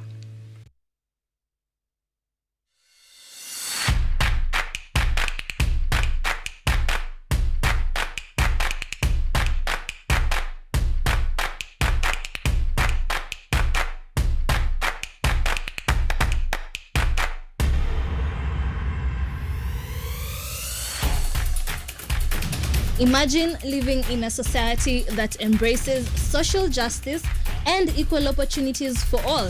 On Woman Crush Wednesday, Rise Today, we bring you experts for meaningful conversations on matters, gender equality. Mimi nasaona hakuna gender equality as we speak. So we continuously work with the men. I feel that they're judging the girl. Parenthood. Mind is very important in infertility. Mental and physical health. You need to be surrounded by a proper network. After nimeanza healing process, nilikumbuka kuhusu boys na wase wenye niliacha ghetto. Like kila wakati nilikuwa najaribu kutafuta mbinu yenye naweza wafikishie ujumbe. I feel like if you have 15 minutes, if you have 20 minutes, 30 minutes, whatever amount of time, use it, because any physical activity is beneficial. No physical activity is dangerous for you. And we touch on current affairs. Marrying is a journey. It means you're taking a journey together. I'm dying to be different. Changamoto ziko, but you can't sit there saying, oh, mimi nitafanya mziki siku yenye dozi takampa. You look at this person and you're like, wow, they just woke up and they found themselves here. Join us every Wednesday morning at 7 to 10 a.m. here on Rise Today Woman Crush Wednesday. I am your host, Nina Gikunda.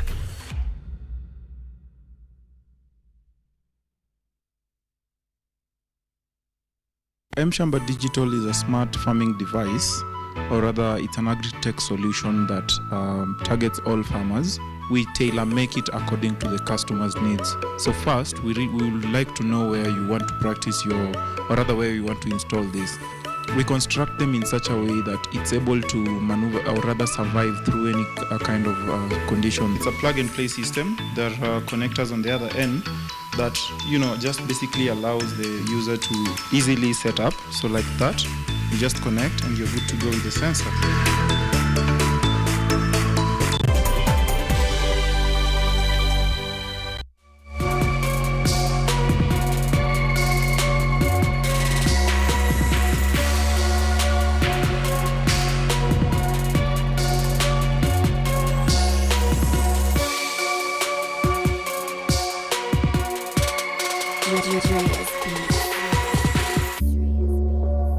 Biashara Tuesday still on air, hashtag Biashara Tuesday on all the platforms that you're currently using. Na hapa hivi on Twitter, a couple of guys, Ambugi with Dahudi tuning in from Kisumu all the way.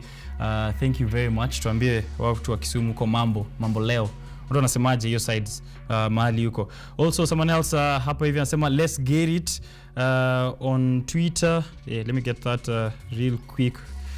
That has to be Billy Nyakawa. Anasema let's go Biashara Tuesday hashtag. Mitch as well, Mr. Saindi and the Big Steppers from Juja and the Soft Life to Konozua also tuning in to the show. Anasema big up Biashara Tuesday. Now when you picture a garden, you may see a row after row of corn, dozens of tomato plants, and probably a ton of back-breaking work.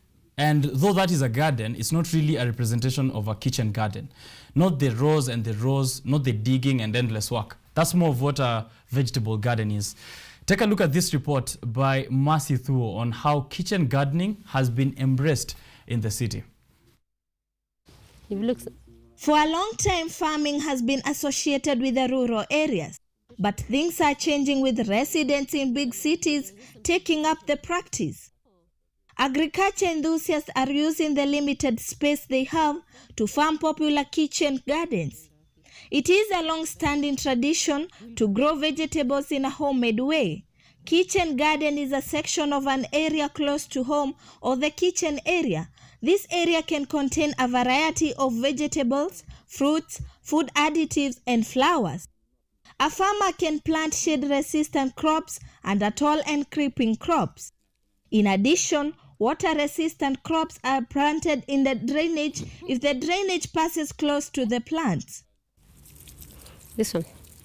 Mercy Monene, resident of Utawala, Nairobi, has embraced a home kitchen garden and a half farm company. Nimefanya quite a number of times. Nafanya, narudia, nafanya. Kama some of the mistakes I did is that nilikuwa naenda naomba manure ya ng'ombe ama ya kuku na kuja na mwaga directly. So what would happen is the plants would die. They would get burnt and they would die. So over time I learned that manure needs to first compost. And then after that you can come and apply on the plants. A home garden is an attractive and interesting hobby. It gives you a great time to have fun and also engage with other activities outside the house. When kitchen garden is not done for only beautifying the home, it has many benefits. Familia yangu sana sana hutumia mboga za kienyeji kama vile spinach, comfrey, skuma, lettuce na kadhalika, terere na managu. Kwa hivyo nilipoanza nilikuwa na prefer kupanda mimea kama hizo. Na pia most of my customers prefer this kind of vegetables. Starting a kitchen garden is something one can do to the extent that it can bring you great benefits. By using the raw materials that are at home, one can accomplish this exercise. Be it with the nylon bags, a can, a sack, or a small portion of land and take care of it. Sometimes the small gardens that are set up at home are for vegetables. Kwanza nilikuwa napanda directly kwa mchanga, alafu napata kukinyesha zote zinaenda, napanda tena.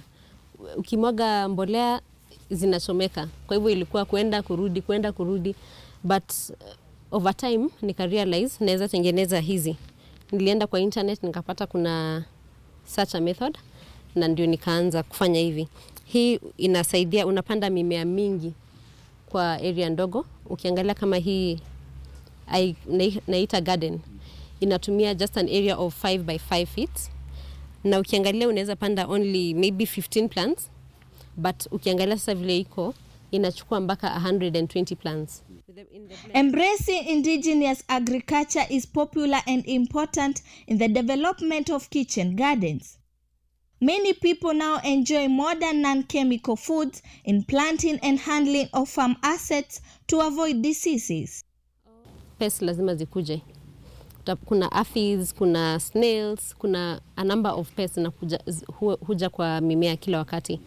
Kwa hivyo mimi hutumia mbinu tatu, natumia jivu namwagilia jivu juu ya mimea na hizo aphids zinaenda. Nachanganya pilipili na marigold. Alafu nazimwagilia. Alafu pia natumia mkojo wa rabbits, wa sungura. Iko very effective kwa pests. It is clear that starting a kitchen garden is not controversial, as its requirements are not much compared to having a farm. Often the planting and handling system is dependent, since one will get fertilizer from domestic animals and the plants feed the domestic animals. Masidhuo, KUTV, Nairobi.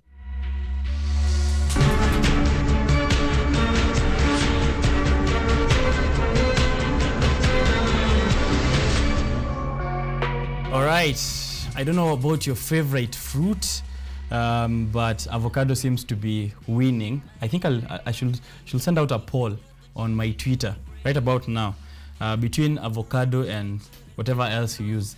But as of what has happened recently in matters of cryptocurrency, Bitcoin prices are going down. However, avocado is appreciating over the years.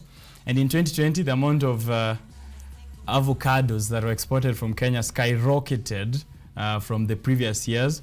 And generally, we really do enjoy exporting this kind of, product. Is it product or crop? It's a crop.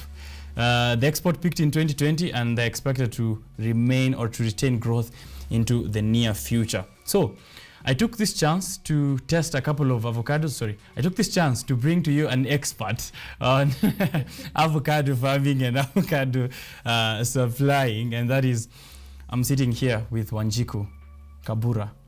You know, when you love avocado so much, such that you decide to be the chairperson of avocado, that is exactly what Wanjiku Kabura is, the chairperson of Avocado Suppliers Association of Kenya. She's with me here on set. She did not bring a sample. However, we'll be having a celebration of avocados after this, right? Yes. So, welcome to the show. Thank you so much, Richard. I'll allow you to introduce yourself, so that that doesn't become the image we've painted about you out there.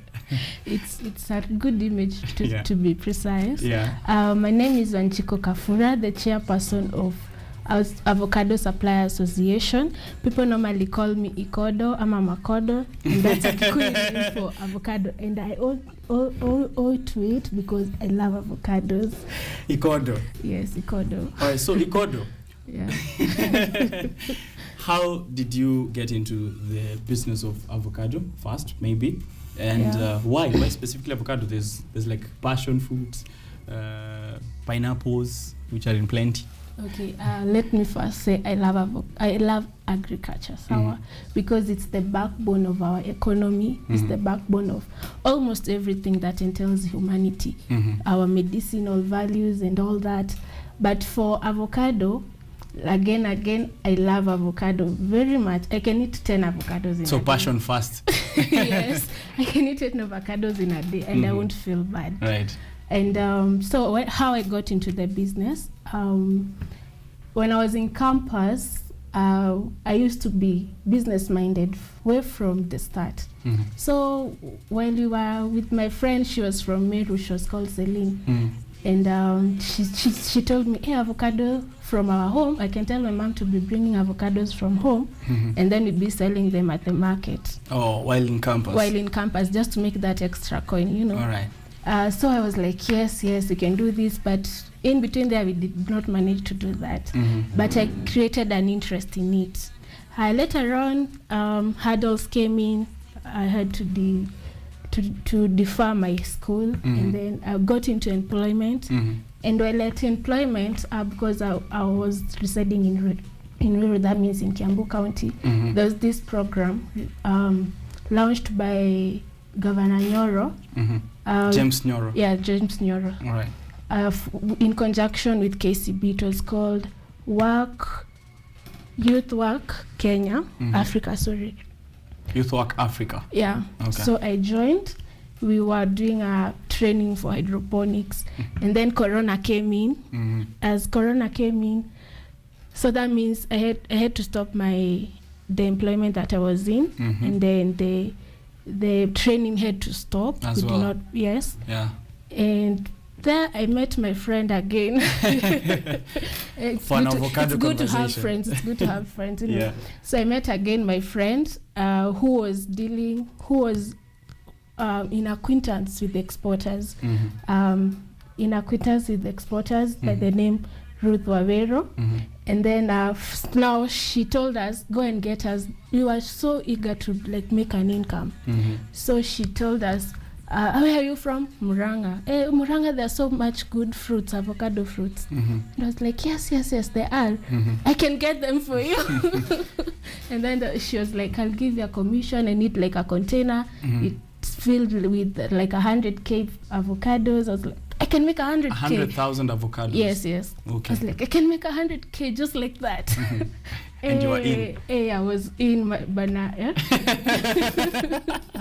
Immediately, bana. Immediately I went to Shago and all that. Sasa kufanya survey yangu yote. And that's how I got in, thanks to Miss Wawero, Ruth Wawero. Okay. Yes, Miss Ruth Wawero, there are many avocados in Kisii as well. It's 200,000 to be specific in my farm. Maybe let's see. As you were starting, were there barriers of entry, difficulties that you had to face before you became into the business? Yes. What are those looking like? First of all, Miss Wawero just told me, go and bring avocados.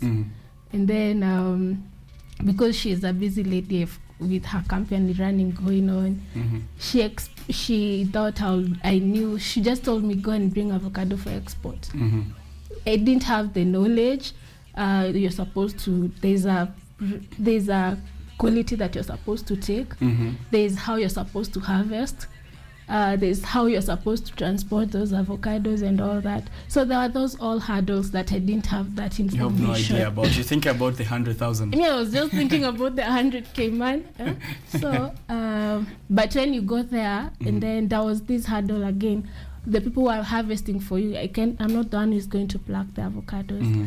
Those guys, you're dealing with drunkards. You're dealing with, all sorts of people. Now, your brokerage, there's more of conmanship and all that. Yeah, so those are the main hurdles that I had to face. But as time progressed, I got to learn the industry. I got to learn such that I can sit here and say that I'm the chairperson of suppliers, Right. Chairperson of the Kenya Suppliers, Avocado Suppliers, yes. So Avocado Suppliers Association of Kenya as the chairperson now. How did you beat these hurdles? Let's begin with quality assurance, which is also a really big issue that is facing most farmers. Recently, I'm sure you saw this, during the conversation that happened online where it was Java that didn't have enough fries, right? Java KFC. It was KFC. Apologies to Java. It was KFC which didn't have enough fries. And, they were saying that the quality of potatoes that are coming out of Kenya do not meet the standard kutumia kutengeneza chipo. Right? Yeah. So they have to get them from Egypt and elsewhere. How did you beat that quality assurance, and how continuously are the association like Avocado Suppliers Association of Kenya going to ensure that farmers are sensitized, are aware of how quality is done in the avocado business? Okay, first of all, avocado business or avocado industry has been in Kenya for more than 20 years. So this is something that we go coping as time goes by. But at the same time, you find that there have been a gap between the suppliers and the people who harvest and the farmers, as well as between the farmers, the suppliers and the exporters. Right. So us as the association, you're coming to bridge the gap. Okay. So that we ensure that communication is well enriched to the farmer and also to those farm boys that are going to harvest the avocado, as well as the suppliers. So to make sure that there will be quality assurance, there will be quality. We'll harvest quality avocados that will put our avocado in the market there, in the international market, and ensure that we are not the last option that when Peru is in season, Kenyan avocado, we are just like we're just waiting for the next For the time next that Peru season. will be Not off been season. season, right. Yes. So you want to ensure that we beat we reach to the level of Peru avocados. Sasa, do you have someone Yeah. anakuja na salt asubuhi, then they just test avocado, or how do you ensure that this variety is good for exports? How do you know that this quality imefika, this is how it should have been done, that's how it should be cultivated to bring out something like this? Okay. Tumeruka part your production, but let's just come to where we have the avocado. Okay. Avocado, when you're exporting, we are not exporting ripe avocado, so huwezi kuja na chumvi surely. All right. So there's a way we measure the dry matter, and that's how we ensure that the avocado ikifika kwenye itafika, it will ripen well, it will not get rotten, because there are also other ways of freezing nanini, all those systems ya ku ensure that as the avocado reaches to the other side or to the other end, it's well, it will not have rotten and all that. So the main thing that we do is look for the dry matter. The second thing is, you have different varieties. For example, we have our main exports is Hass and Fuerte. So I just said as if I know what that is. Hass and Fuerte. Hass and Fuerte. Okay, all right. Okay, Hass is green. Okay. It's called the green whatever. And Hass it turns purple and it ripens, and it has a rough skin. Yes. Those two small ones. And so that's the good sweet. one. Yeah, actually it's the one which is in more demand. Now I know. I've been maybe let's not digress. I've been eating avocado, promising look, and then ghafla bin vu napigwa butwa. When I get inside, it's all. So Hass is just an assurance that it's very fatty. So if an avocado is fatty, it's definitely sweet. All right. So it's just the gray matter. Yes. What's the gray matter? It's the stuff we eat. Yes. Okay. The gray, the dry matter of the avocado. Oh, dry matter. All right. So the dry matter of the exporting is supposed to be at 24 and above. And then for now, that's it. That's what you do. Yes, in exporting. I know you said we skipped the production part.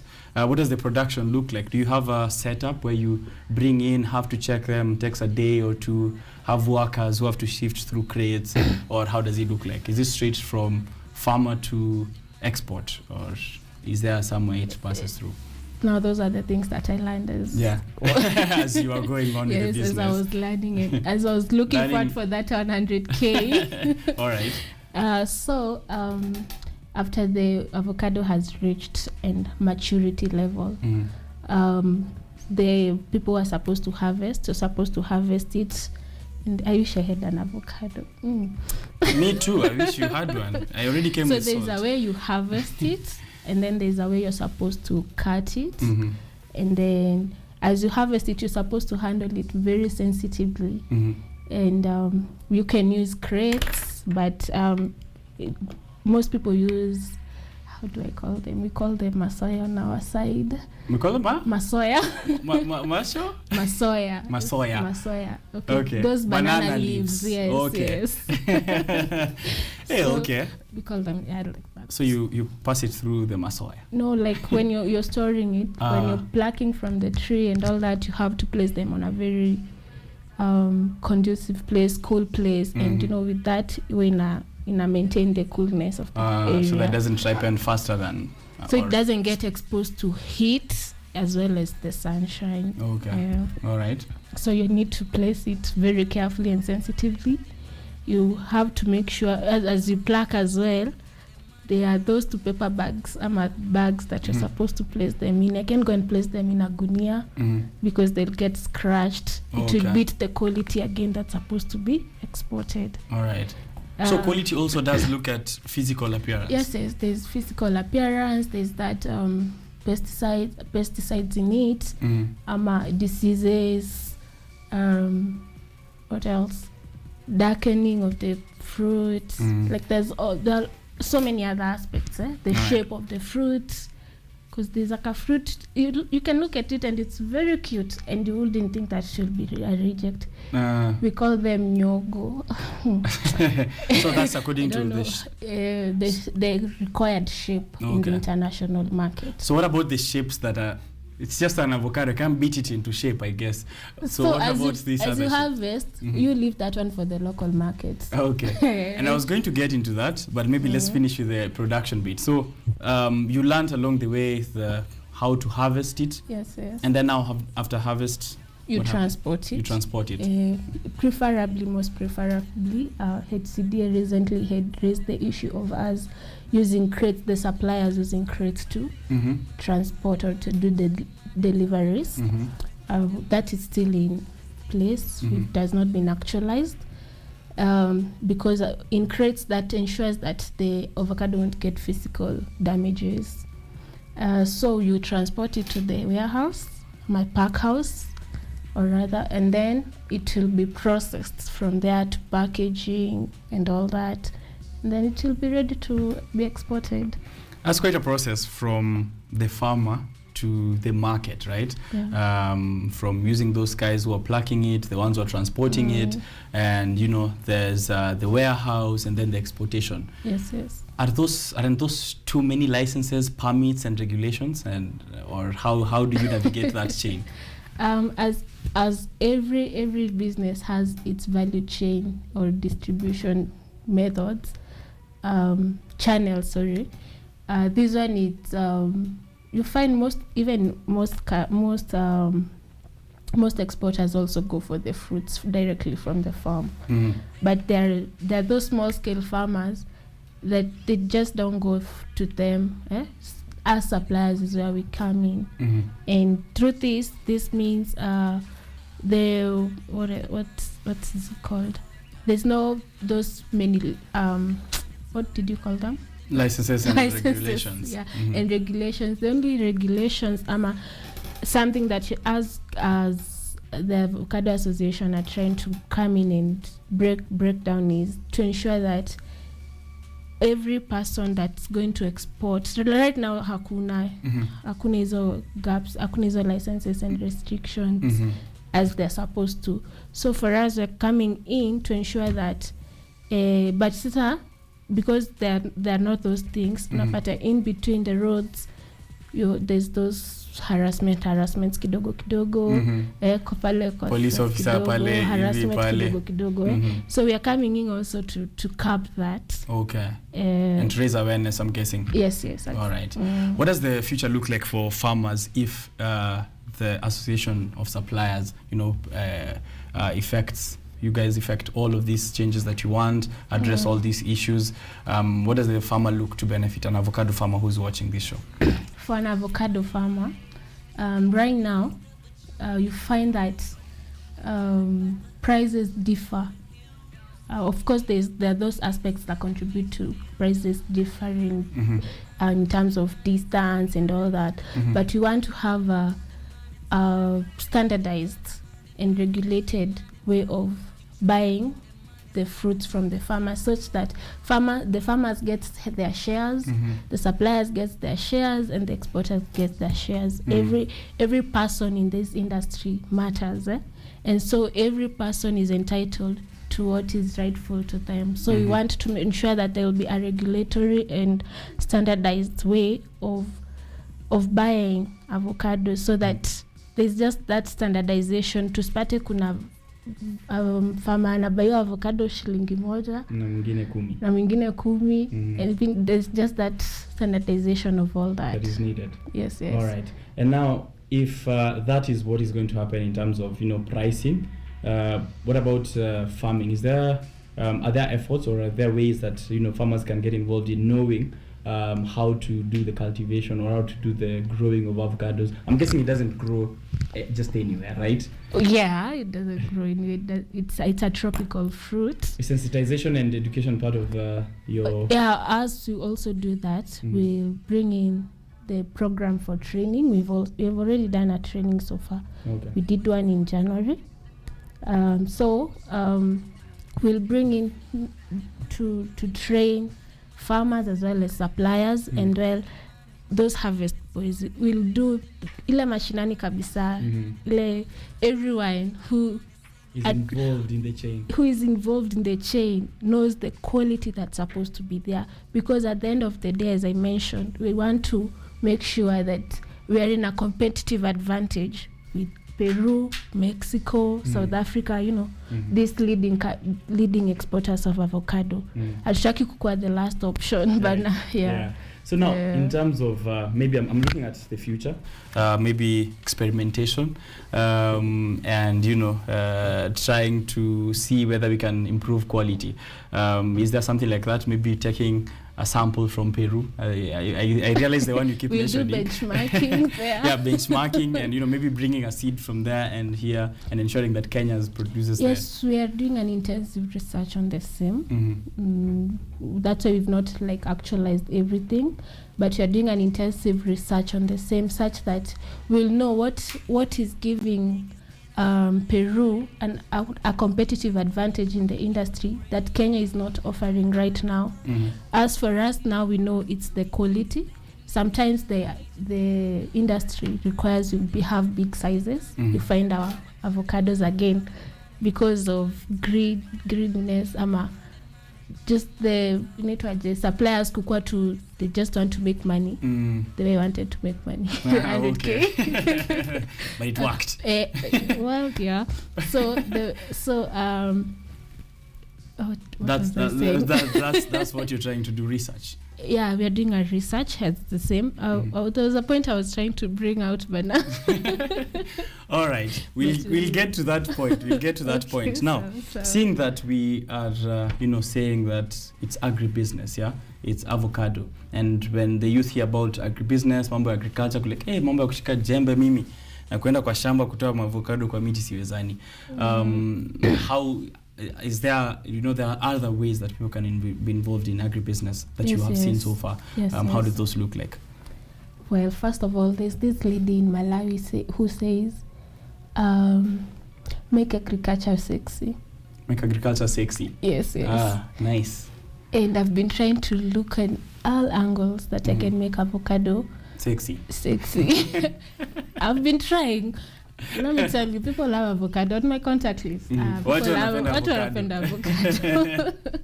So there are those avenues that we look into to ensure that we sensitize and we make not only avocado, we make agriculture sexy to the youth, because sexy young people with something just appealing, they'll just want to indulge in it. Yeah.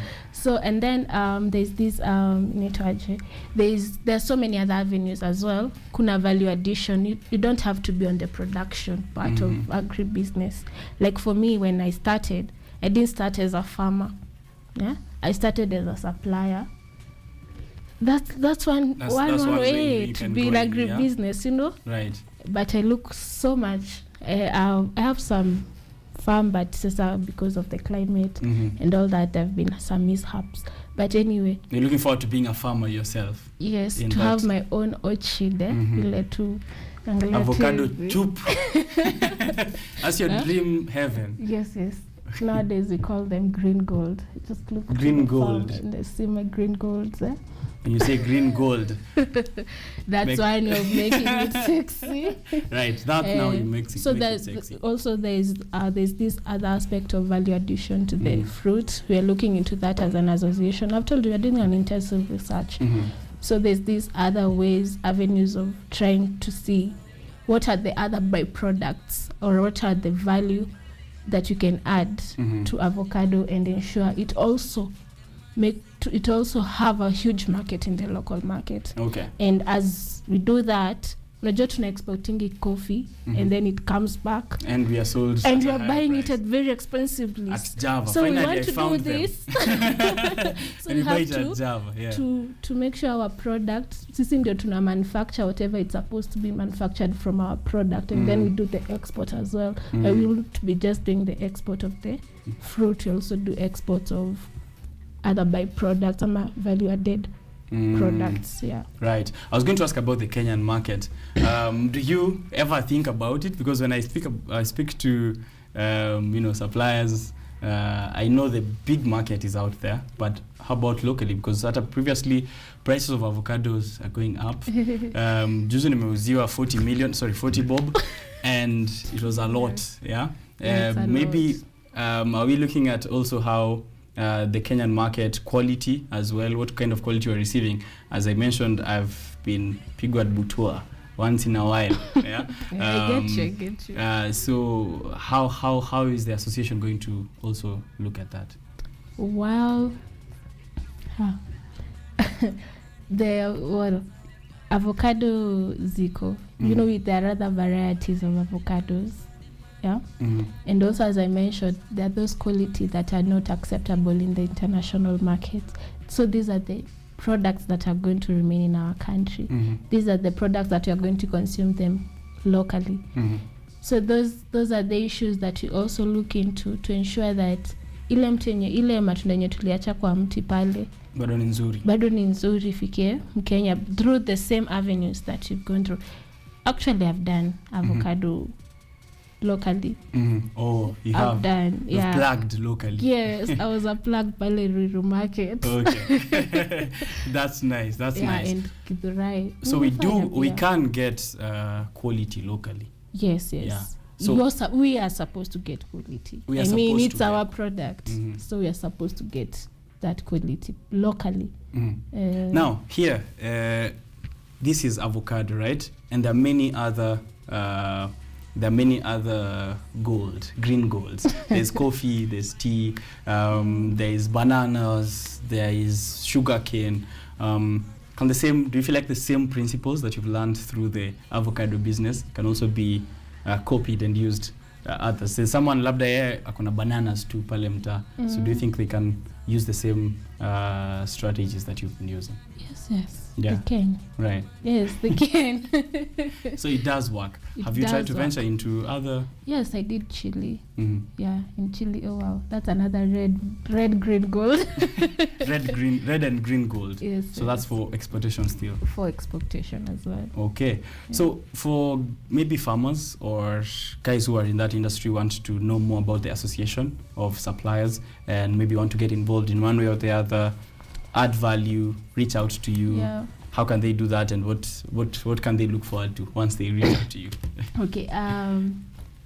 We are in the incubation stage, so we are actually looking to work with more people, more suppliers, more exporters. We want to work with them. We want to work with the government of Kenya, akina AFA, akina HCDA, KEFIS, and all that. We want to bring that in conjunction. Remember again, our main agenda is to bridge the gap between the exporters and the last person there, co-production.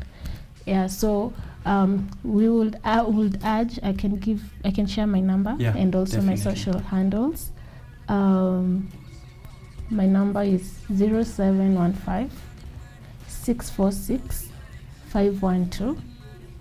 I can repeat. 0715 646 512. And then on social media, Wanjiko Kafura across all social media platforms. Wanjiko Kafura. Good morning, Wanjiko Kafura, tuned in from Kasarani, Lee KE. If you happen to know any one of these people, pia unaweza sema highly. Susan Gitari, Sharon wa avocados. That's my bestie. Is it avocado or avocado? Avocado, please. What about avocado? Avocado, surely. Ebu sema yo in short form. Over. See over. Surely. Ebu go to science and then. It's avo. Yes, it's just. So we were lied. I said over my whole high school life. Sharon wama avocados. Amesema avocados. Susan amesema avocados. Watakubani wewe. Big love from me. Keep going. Tuned in from Kiambu County is Judy Lester. Oh, nice. Right, you know that. Hi, Auntie. Hi, Auntie. Great articulation of words, Sharon. Go Rising. That is from Doc Kajana. Great articulation of words. Huyo mtu? Doc Kajana. Maybe I know him, but Facebook jina yake ndio inaleta shida.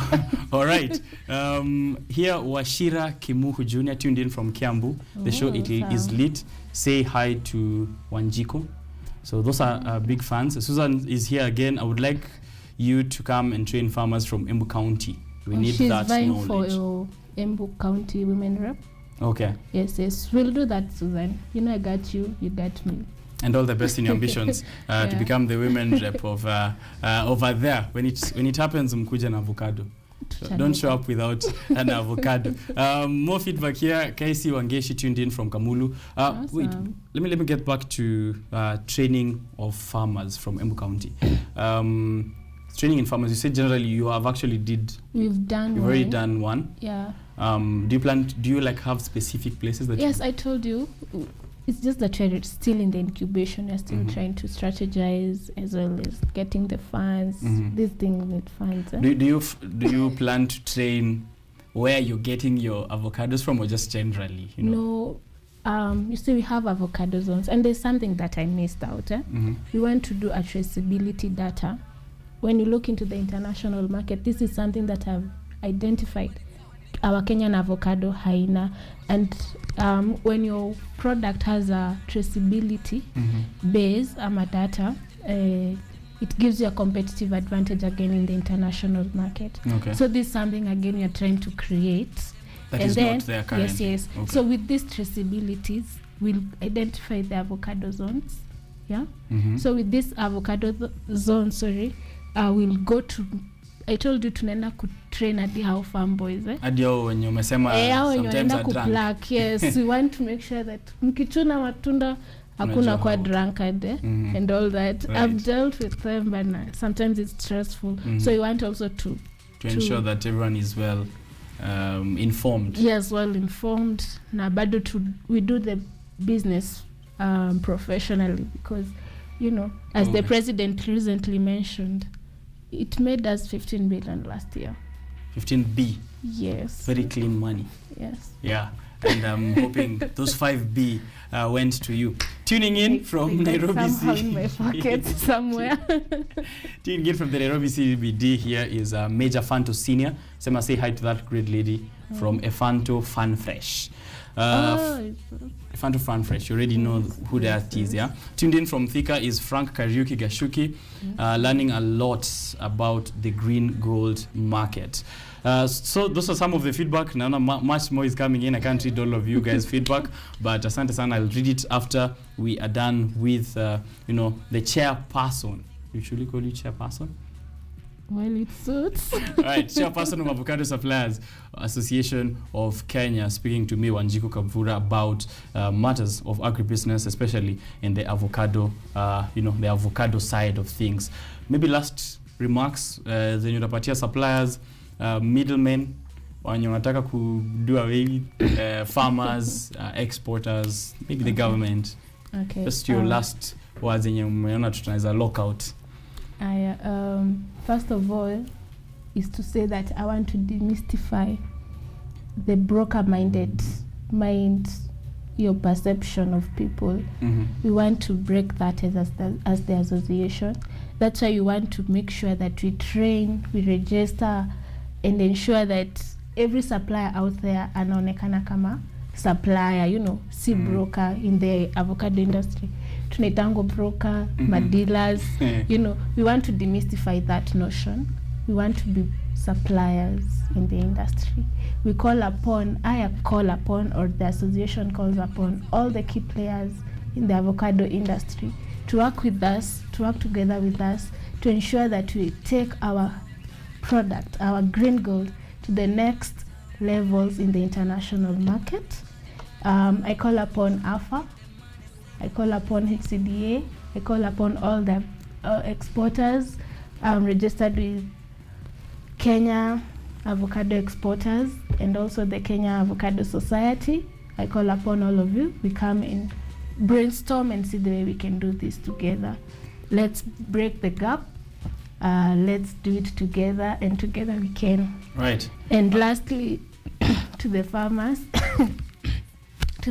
and suppliers, as we are dubbed in the industry, I would like to urge all of you, we come together again and see how we can work together. There are also other other challenges that we go through, issues of late payment and all that. We want to also to measure and see how we can change that and come up with a program and policies that will curb that. Tukue tunalipwa in time, tusikue tunachelewa kulipwa, tusikose kulipwa. As well, the exporters, they sometimes wanapelekea mtu, wanakupatia pesa in, they give you money up front, and then some suppliers are just don't do the supply. Yeah, so you also want to cut that or to curb that with the policies that we will input in the industry. So I call upon every person, every key player in the industry to connect with us. We find ways that we can make sure that our avocado hiyo ndio itakuwa kusema in the industry. In the market, yeah. Yes. Na pia naona hapa Diana Karanja anasema, I live in Nyeri. I recently ventured into hass farming. Hey, finally now I know something, hass farming. I've been using that a lot. Kuna hass avocado hapo madhi.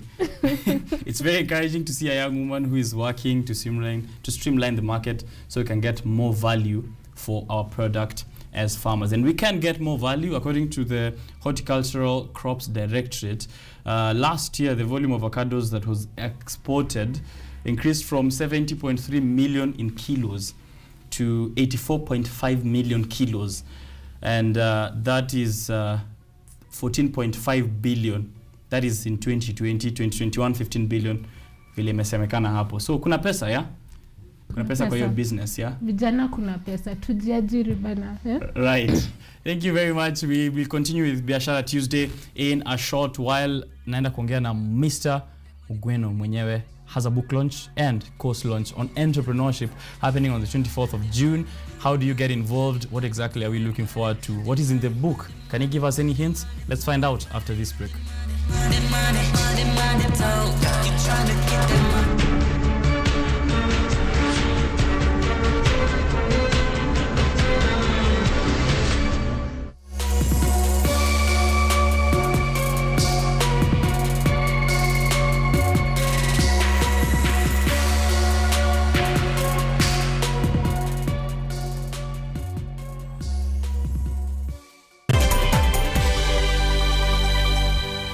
Driving and riding without incidences on the road is such an amazing experience. But do you know while many road traffic crashes are avoidable, human behavior continues to be the leading cause. Speeding, lane indiscipline, drunk driving, distracted driving, failure to wear a helmet, and failure to use available pedestrian ways have been flagged by NTSA as the fatal 6 behaviors likely to lead to a fatal crash and serious injuries. As part of the Usalama Barabarani campaign, we request all road users to prevent these fatal 6 behaviors for their own safety and that of others. When driving, ensure your speed is within the stipulated limits, the road ahead is clear before overtaking. Stick to your lane, keep left unless carefully overtaking. You're well rested if driving on long distances, and you never drink and drive.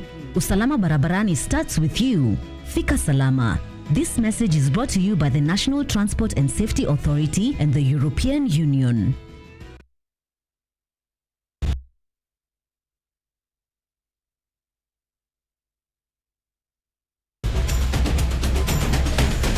Bila shaka, mbiu ya mgambo ikilia, kuna jambo.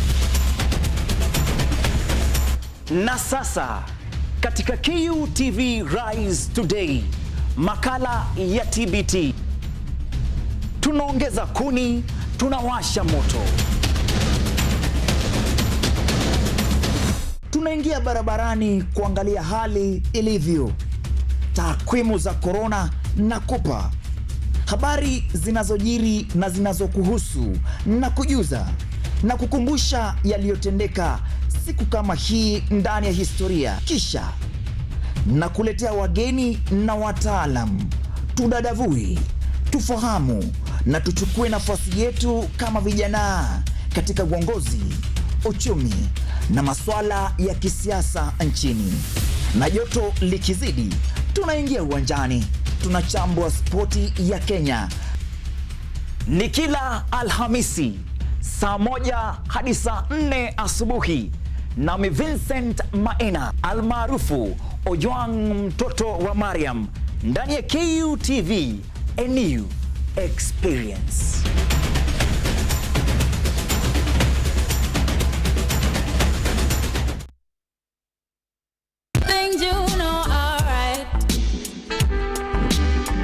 worth the gain you attain by sudden flow.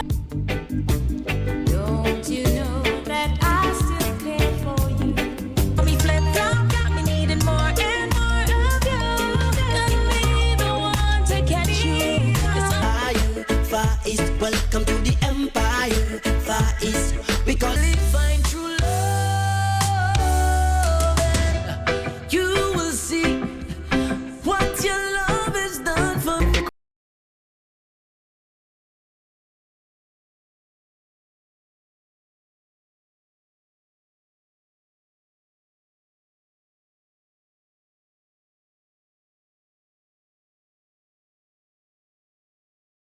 Welcome to Children's Corner. Welcome to Children's Corner.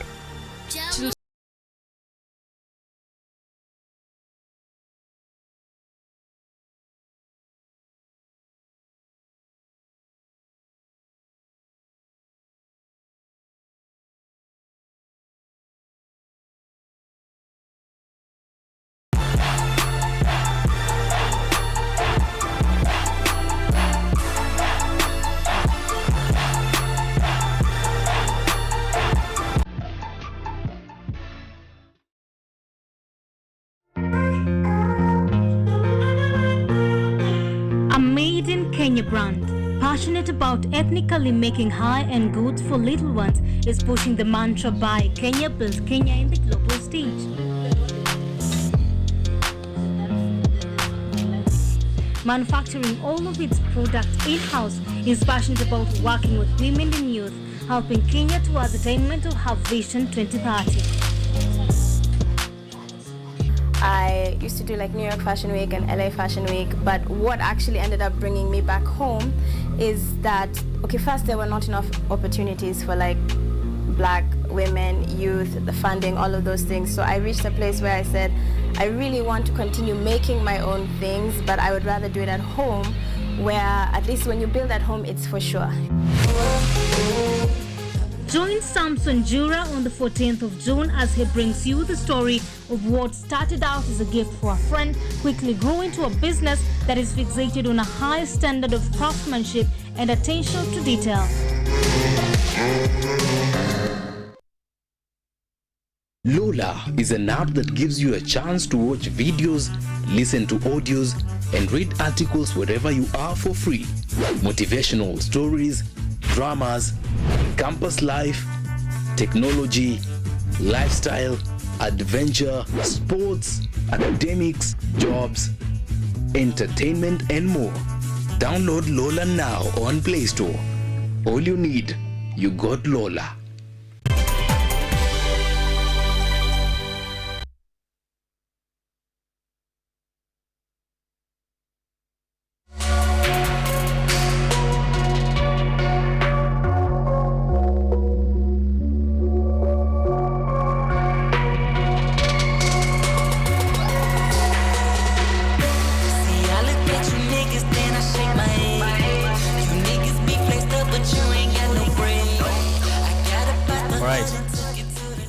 Ogweno Stephen is the co-founder Legacy Leadership Africa, and I here have his book, Practical Skills for Entrepreneurial Success. We're going to discuss this in a short while, the Entrepreneurial Success, a fundamental guide for startup success for leaders and entrepreneurs of the 21st century and beyond. He's launching this very soon and also has a course that is coming up. So we're going to have a discussion on that. But let's first take a look at the state of books and readership in the country. The Kenya Publishers Association has identified Nakuru County as the epicenter of Kenyan book piracy, a problem that the association claims is costing Kenyan publishers up to 40% of market share, with school textbooks being the biggest targets. Let's have a look. The Kenya Publishers Association, KPA, has identified Nakuru County as the melting point of book piracy in Kenya, with school textbooks being the biggest target as they make up 90% of Kenya's book market.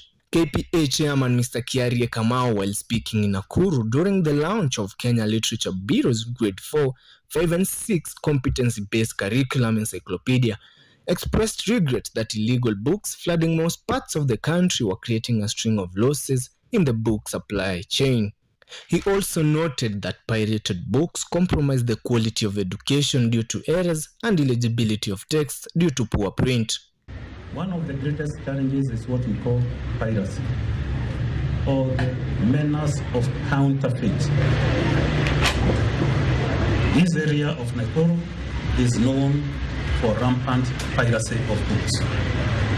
There are some crooked people who take our books, replicate them very, very fast, and whereas we sell that book at, let's say, 200 shillings, they say we are able to offer that book at 100 shillings. Kenya Literature Bureau Chief Executive Officer Dr. Victor Lomaria, who also graced the event, also noted that piracy was also hurting Kenya's knowledge base as it discourages authors. He also made a plea to the government to write to all schools, asking them to purchase books from stores that provide electronic tax receipts. We want to tell our teachers that please let us not buy books from the corridors. We buy books from the recognized booksellers and bookshops within the town. And where you find somebody else selling books so cheaply, please inform us so that we can come very fast and assist the association. Because piracy kills creativity, development in this sector. Rift Valley Regional Director of Education Jared Obiero, who also graced the event, affirmed that the public should open its collective eye when buying books and report any suspicious activities to government authorities. Eliud Obonyo, KUTV.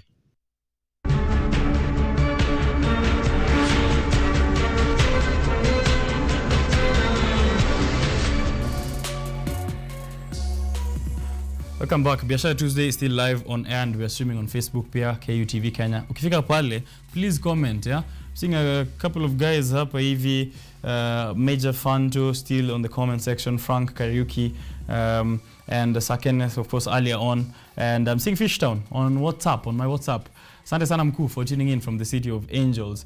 And continue also on Twitter at Richard_Okenye. I was going to come in with an intro and I forgot. Let's do this. Practical Skills for Entrepreneur Success is a true masterpiece that provides insight that goes beyond entrepreneurial realm into wisdom for life and business. I was going to make that sound like me. However, it's not me. It's Harman Bigam, inventor and serial entrepreneur and African elder, who is speaking about this book I'm currently holding, The Practical Skills for Entrepreneur Success, a fundamental guide written by Stephen Ogweno. I have him with me here on set. He has a launch for this particular book and also a course on entrepreneurship coming up just this month. You want to get involved, so tune in and ask any questions that you might have. We just came from reading a story on book piracy that is highlighting Nakuru as the epicenter of book piracy, which is making authors like Stephen Ogweno lose a lot of money. So we're going to also get a feel of what he thinks should be done to curb piracy in this publishing industry.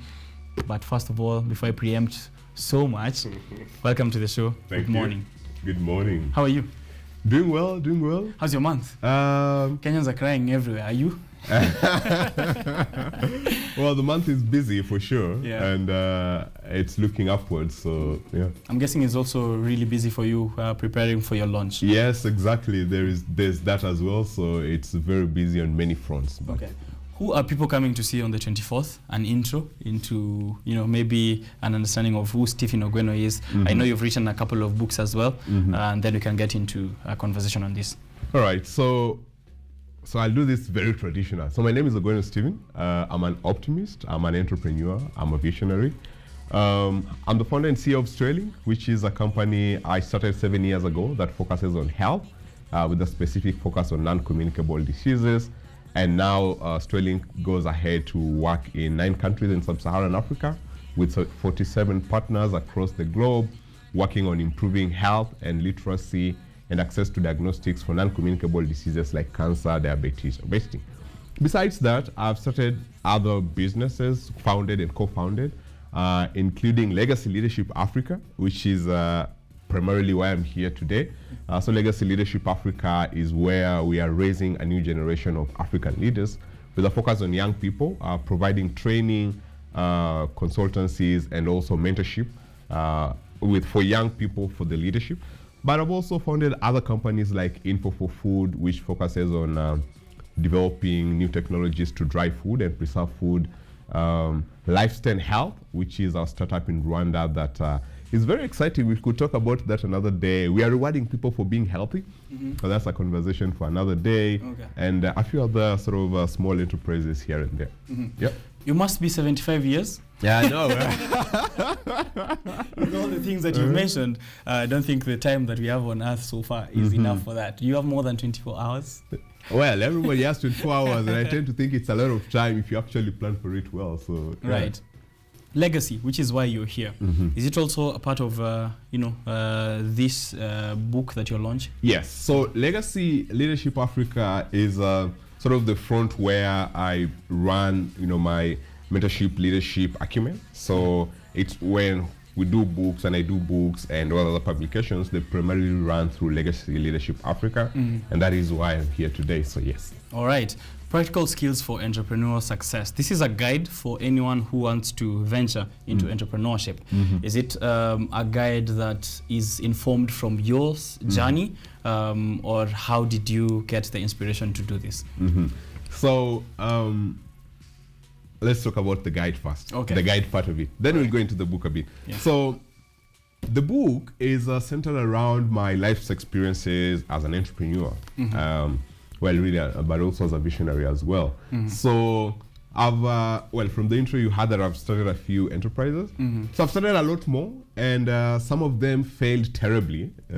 Nobody will think you failed, but how you confidently articulate it. Yeah, some of them failed terribly. I'd say 60% of the businesses or enterprises I started, failed in one way or the other, which is a good thing. But again, entrepreneurs don't want to talk about their failures. I tend to talk about them a little bit more because I think it's very important. It gives you perspective to what the African ecosystem is. So when I was writing this book, I thought I had a story to tell, and I had lessons to share from my life's experiences, from the businesses that failed, and then from those that succeeded and ended up blowing up. So I thought then it would be very useful, because I started to have people come to me say, hey, how do I start a business? How do I do it with the African context? Because again, we have a lot of global advice of how to do things, and you should do it this way.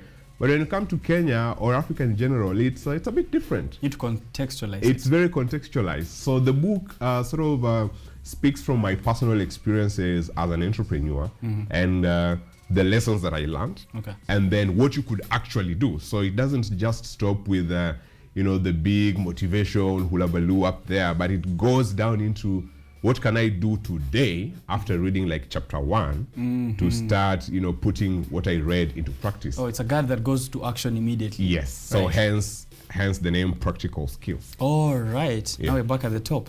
Practical skills. You're saying it's for leaders and entrepreneurs. How's that? Yeah, so when I was doing the book, when I started to write it for entrepreneurs primarily. But as I went along, I found that the line is a bit blurred in terms of the lessons and the perspectives. So the book is sort of sectioned into 4 sort of major themes, if I may call it that. And these themes come from the mindset, starting up, developing, and then knowing when to scale and how to scale. And all through, we are tackling issues of the mindset. We're tackling issues of strategy. We are tackling issues of development. And all of that, entrepreneurs could use those skills, but also leaders could use those skills. And in most times, entrepreneurs are often also leaders. So hence, yes. Leaders of the various ventures. The various ventures that they are running. Okay. Can we open page 1? Sure thing. And see what's inside. What does someone get in this book? Maybe before we get to the launch and how they can get it as well. I see dotted lines here. Somewhere to write down, maybe action plans. I see stories, I see lessons. How is this book structured? So the book is structured in a very practical way, again. So when you get into the book, the very first part you see is the story, like an anecdote from my life. So a story that, as you said, it's all from your journey. from a very personal experience. Right. So I'll do the story, And then as you move through, we'll get to learn like a few lessons from that story that apply to your life and your business. And then at the very end, we'll have practical skills, which is the things you could actually do today.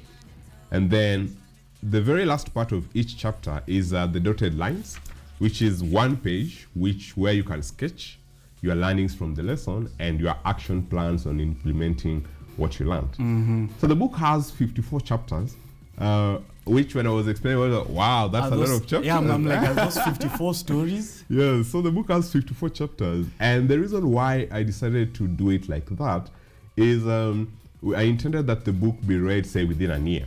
And so the year has like 54 weeks. So for every week you read one chapter, and you have lessons for that week, and you have practical skills for that week, and then it builds up on itself. So the book continuously like builds up to eventually starting a business, knowing you're going to sustain and whatnot. So it's a build up. So when you start to read chapter 1, you can't read chapter 1 and then go to chapter 10. I mean, whilst you can do that and get independent lessons, right, the best way to utilize it is to read it progressively. To have that gradual growth. Yes. Okay. And also, the chapters are short to ensure that you can easily read in one sitting and then put it into practice, rather than do a very long chapter that will take you a lot of time to read and probably not put it into practice. And probably forget. And probably forget as well. So yeah, so that is the structure of the book and its chapters. Okay. Yeah. So this book is written for anyone who wants to do entrepreneurship. What about someone who doesn't want to venture into entrepreneurship? Are there life lessons they can pick from this book? Hence the reason then it's for entrepreneurs and leaders. So for everybody else who might not want to start a business or an enterprise, the book still offers very important lessons for them for leadership and for personal development and for mindset development and even practical skills, so that the practical skills that are within the book is not only for entrepreneurs, but even for the average person who wants to go into the next level, who wants to understand more about leadership, more about the mindset, and more about picking up habits to then get them to success, even in work, say. The lessons are still here for them. All right. Yeah. You've written other books as well. There's the Drug-Free Youth, the Mental Health Matters Anthology, and also an acclaimed bestseller, co-author for We Have a Dream. Do you have specific themes that you go through for you to choose? Because I'm saying for drug-free mental health looks like mental health. We Have a Dream sounds like personal development, and this is also entrepreneurship and leadership. Do you have like specific set of themes that you are focusing on? I'd say yes, because again, my life is sort of structured in just three facets: that I want to focus on health, and I want to focus on entrepreneurship and leadership. So the Drug-Free Youth and the Mental Health Matters, and there's another technical book on health tech in Africa. Those three books were sort of written in sort of my health side of things. So my health, my passion towards health led me to do those books. Okay. And also there is a very specific focus with non-communicable diseases and health tech, which is where I'm passionate about in health. And then practical skills and We Have a Dream, those are primarily written to my entrepreneurship side of things. So entrepreneurship and leadership. So that is where the books come in. So all of my contribution is sort of based on those two themes. Okay. Yeah. You wrote this book, as you told me before, since 2017, right? And invite us now to this launch. And what are we expecting in this invite? And for people who are out there who want to come through, when is it happening and what's going down? All right. So the book launch is happening on the 28th of this month. No, on the 24th of this month. It will be the last Friday of the month. It's happening at the Clarion Hotel. Unfortunately for the public, it's very much an invite-only event for the book launch, and then we'll have a series of launches that will be like public event kind of activities. But for the initial launch, it's an invite-only event where we'll be inviting various entrepreneurs, leaders in various sectors inventors and people who've contributed in one way or the other to the story, and a few mentors and mentees of mine as well. So that is the first part, but it will be live streamed on all social media platforms, so you could watch it from there. Yes. All right. How much is this book?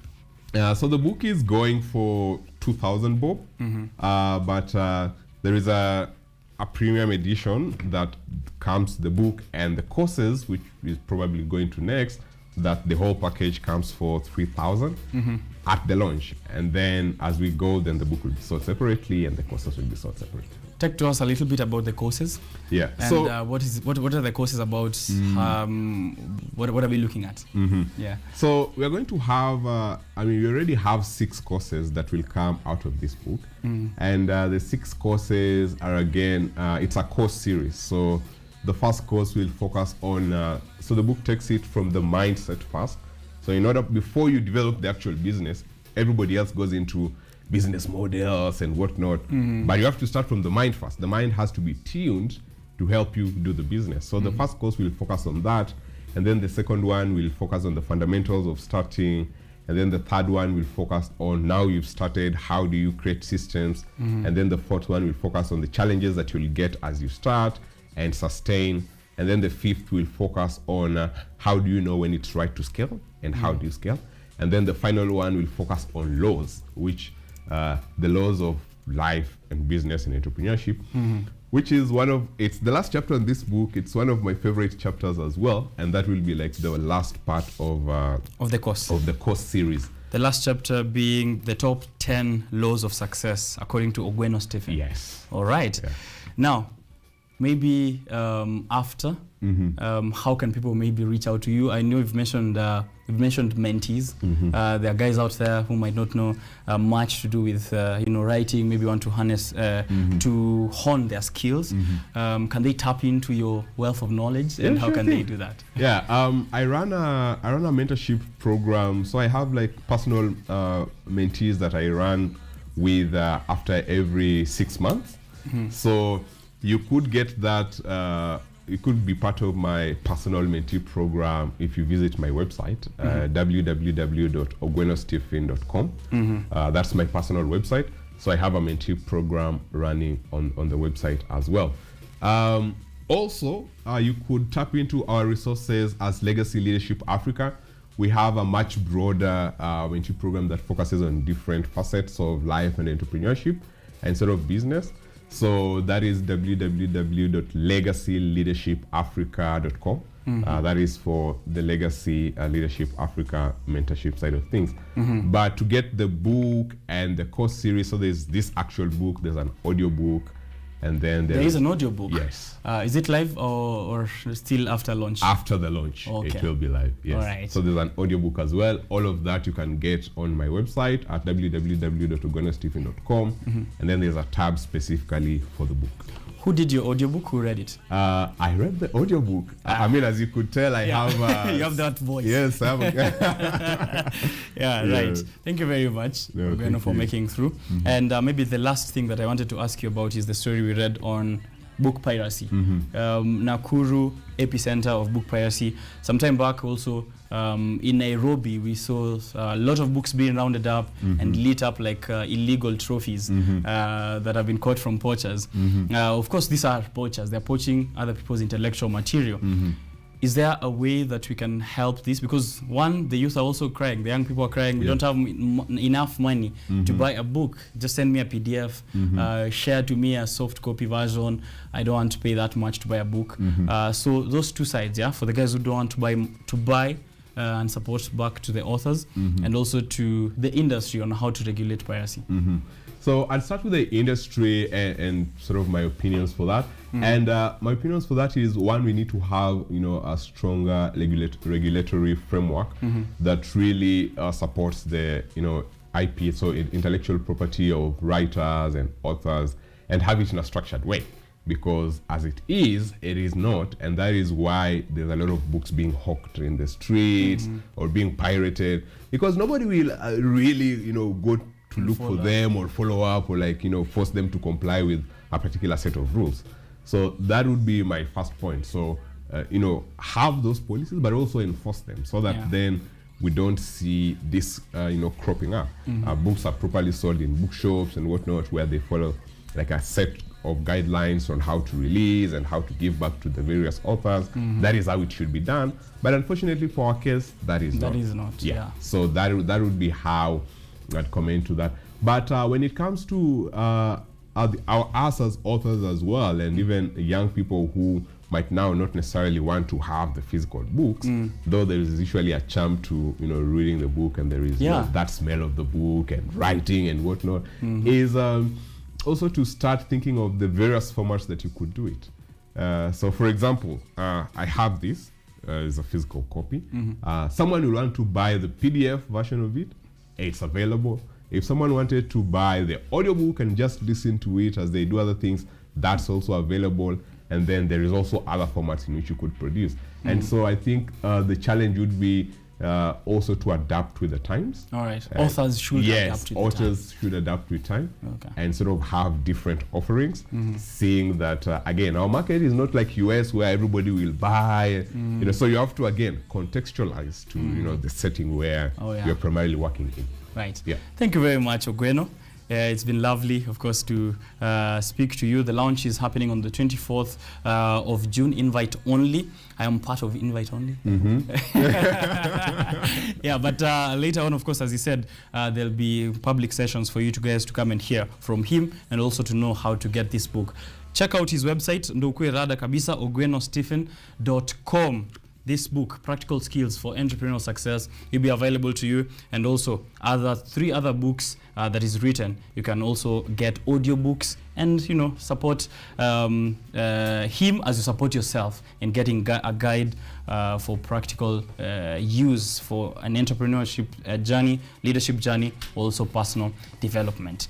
Ogweno, you said you did your own audiobook, right? So I want us to close this show together. I want us to close this show together with that voice. What I usually say at the end of the show is, if you want to have breakfast in bed, sleep in the kitchen. So I'm going to leave that to you. And then I think I'll look for another quote or something. So let's begin with you. On that, you can say, thank you for watching Biashara Tuesday. If you want to sleep, you want breakfast in bed, sleep in the kitchen. All right. So thank you for watching Biashara Tuesday. And if you want to sleep, if you want to do what again? If you want breakfast in bed. If you want breakfast in bed, sleep in the kitchen. All right, let's take that again. All right, thank you very much for watching Biashara Tuesday. And if you want to have breakfast in bed, then sleep in the kitchen. All right. Do not let education interfere with your schooling, or do not let schooling interfere with your education. Think about it. See you next week on Tuesday. Biashara Tuesday is out. KUTV Rise Today runs from Monday to Friday every single morning. Make sure you're tuning in tomorrow's WCW with Nina Gikunda. Thursday, Throwback TBT with Ojwang Mariam. Friday, Emperor Sheka shall be here to do you Team Weekend and entertainment all the way into the week before we come back with Karen Blessing on Art and Culture Monday. See you next week.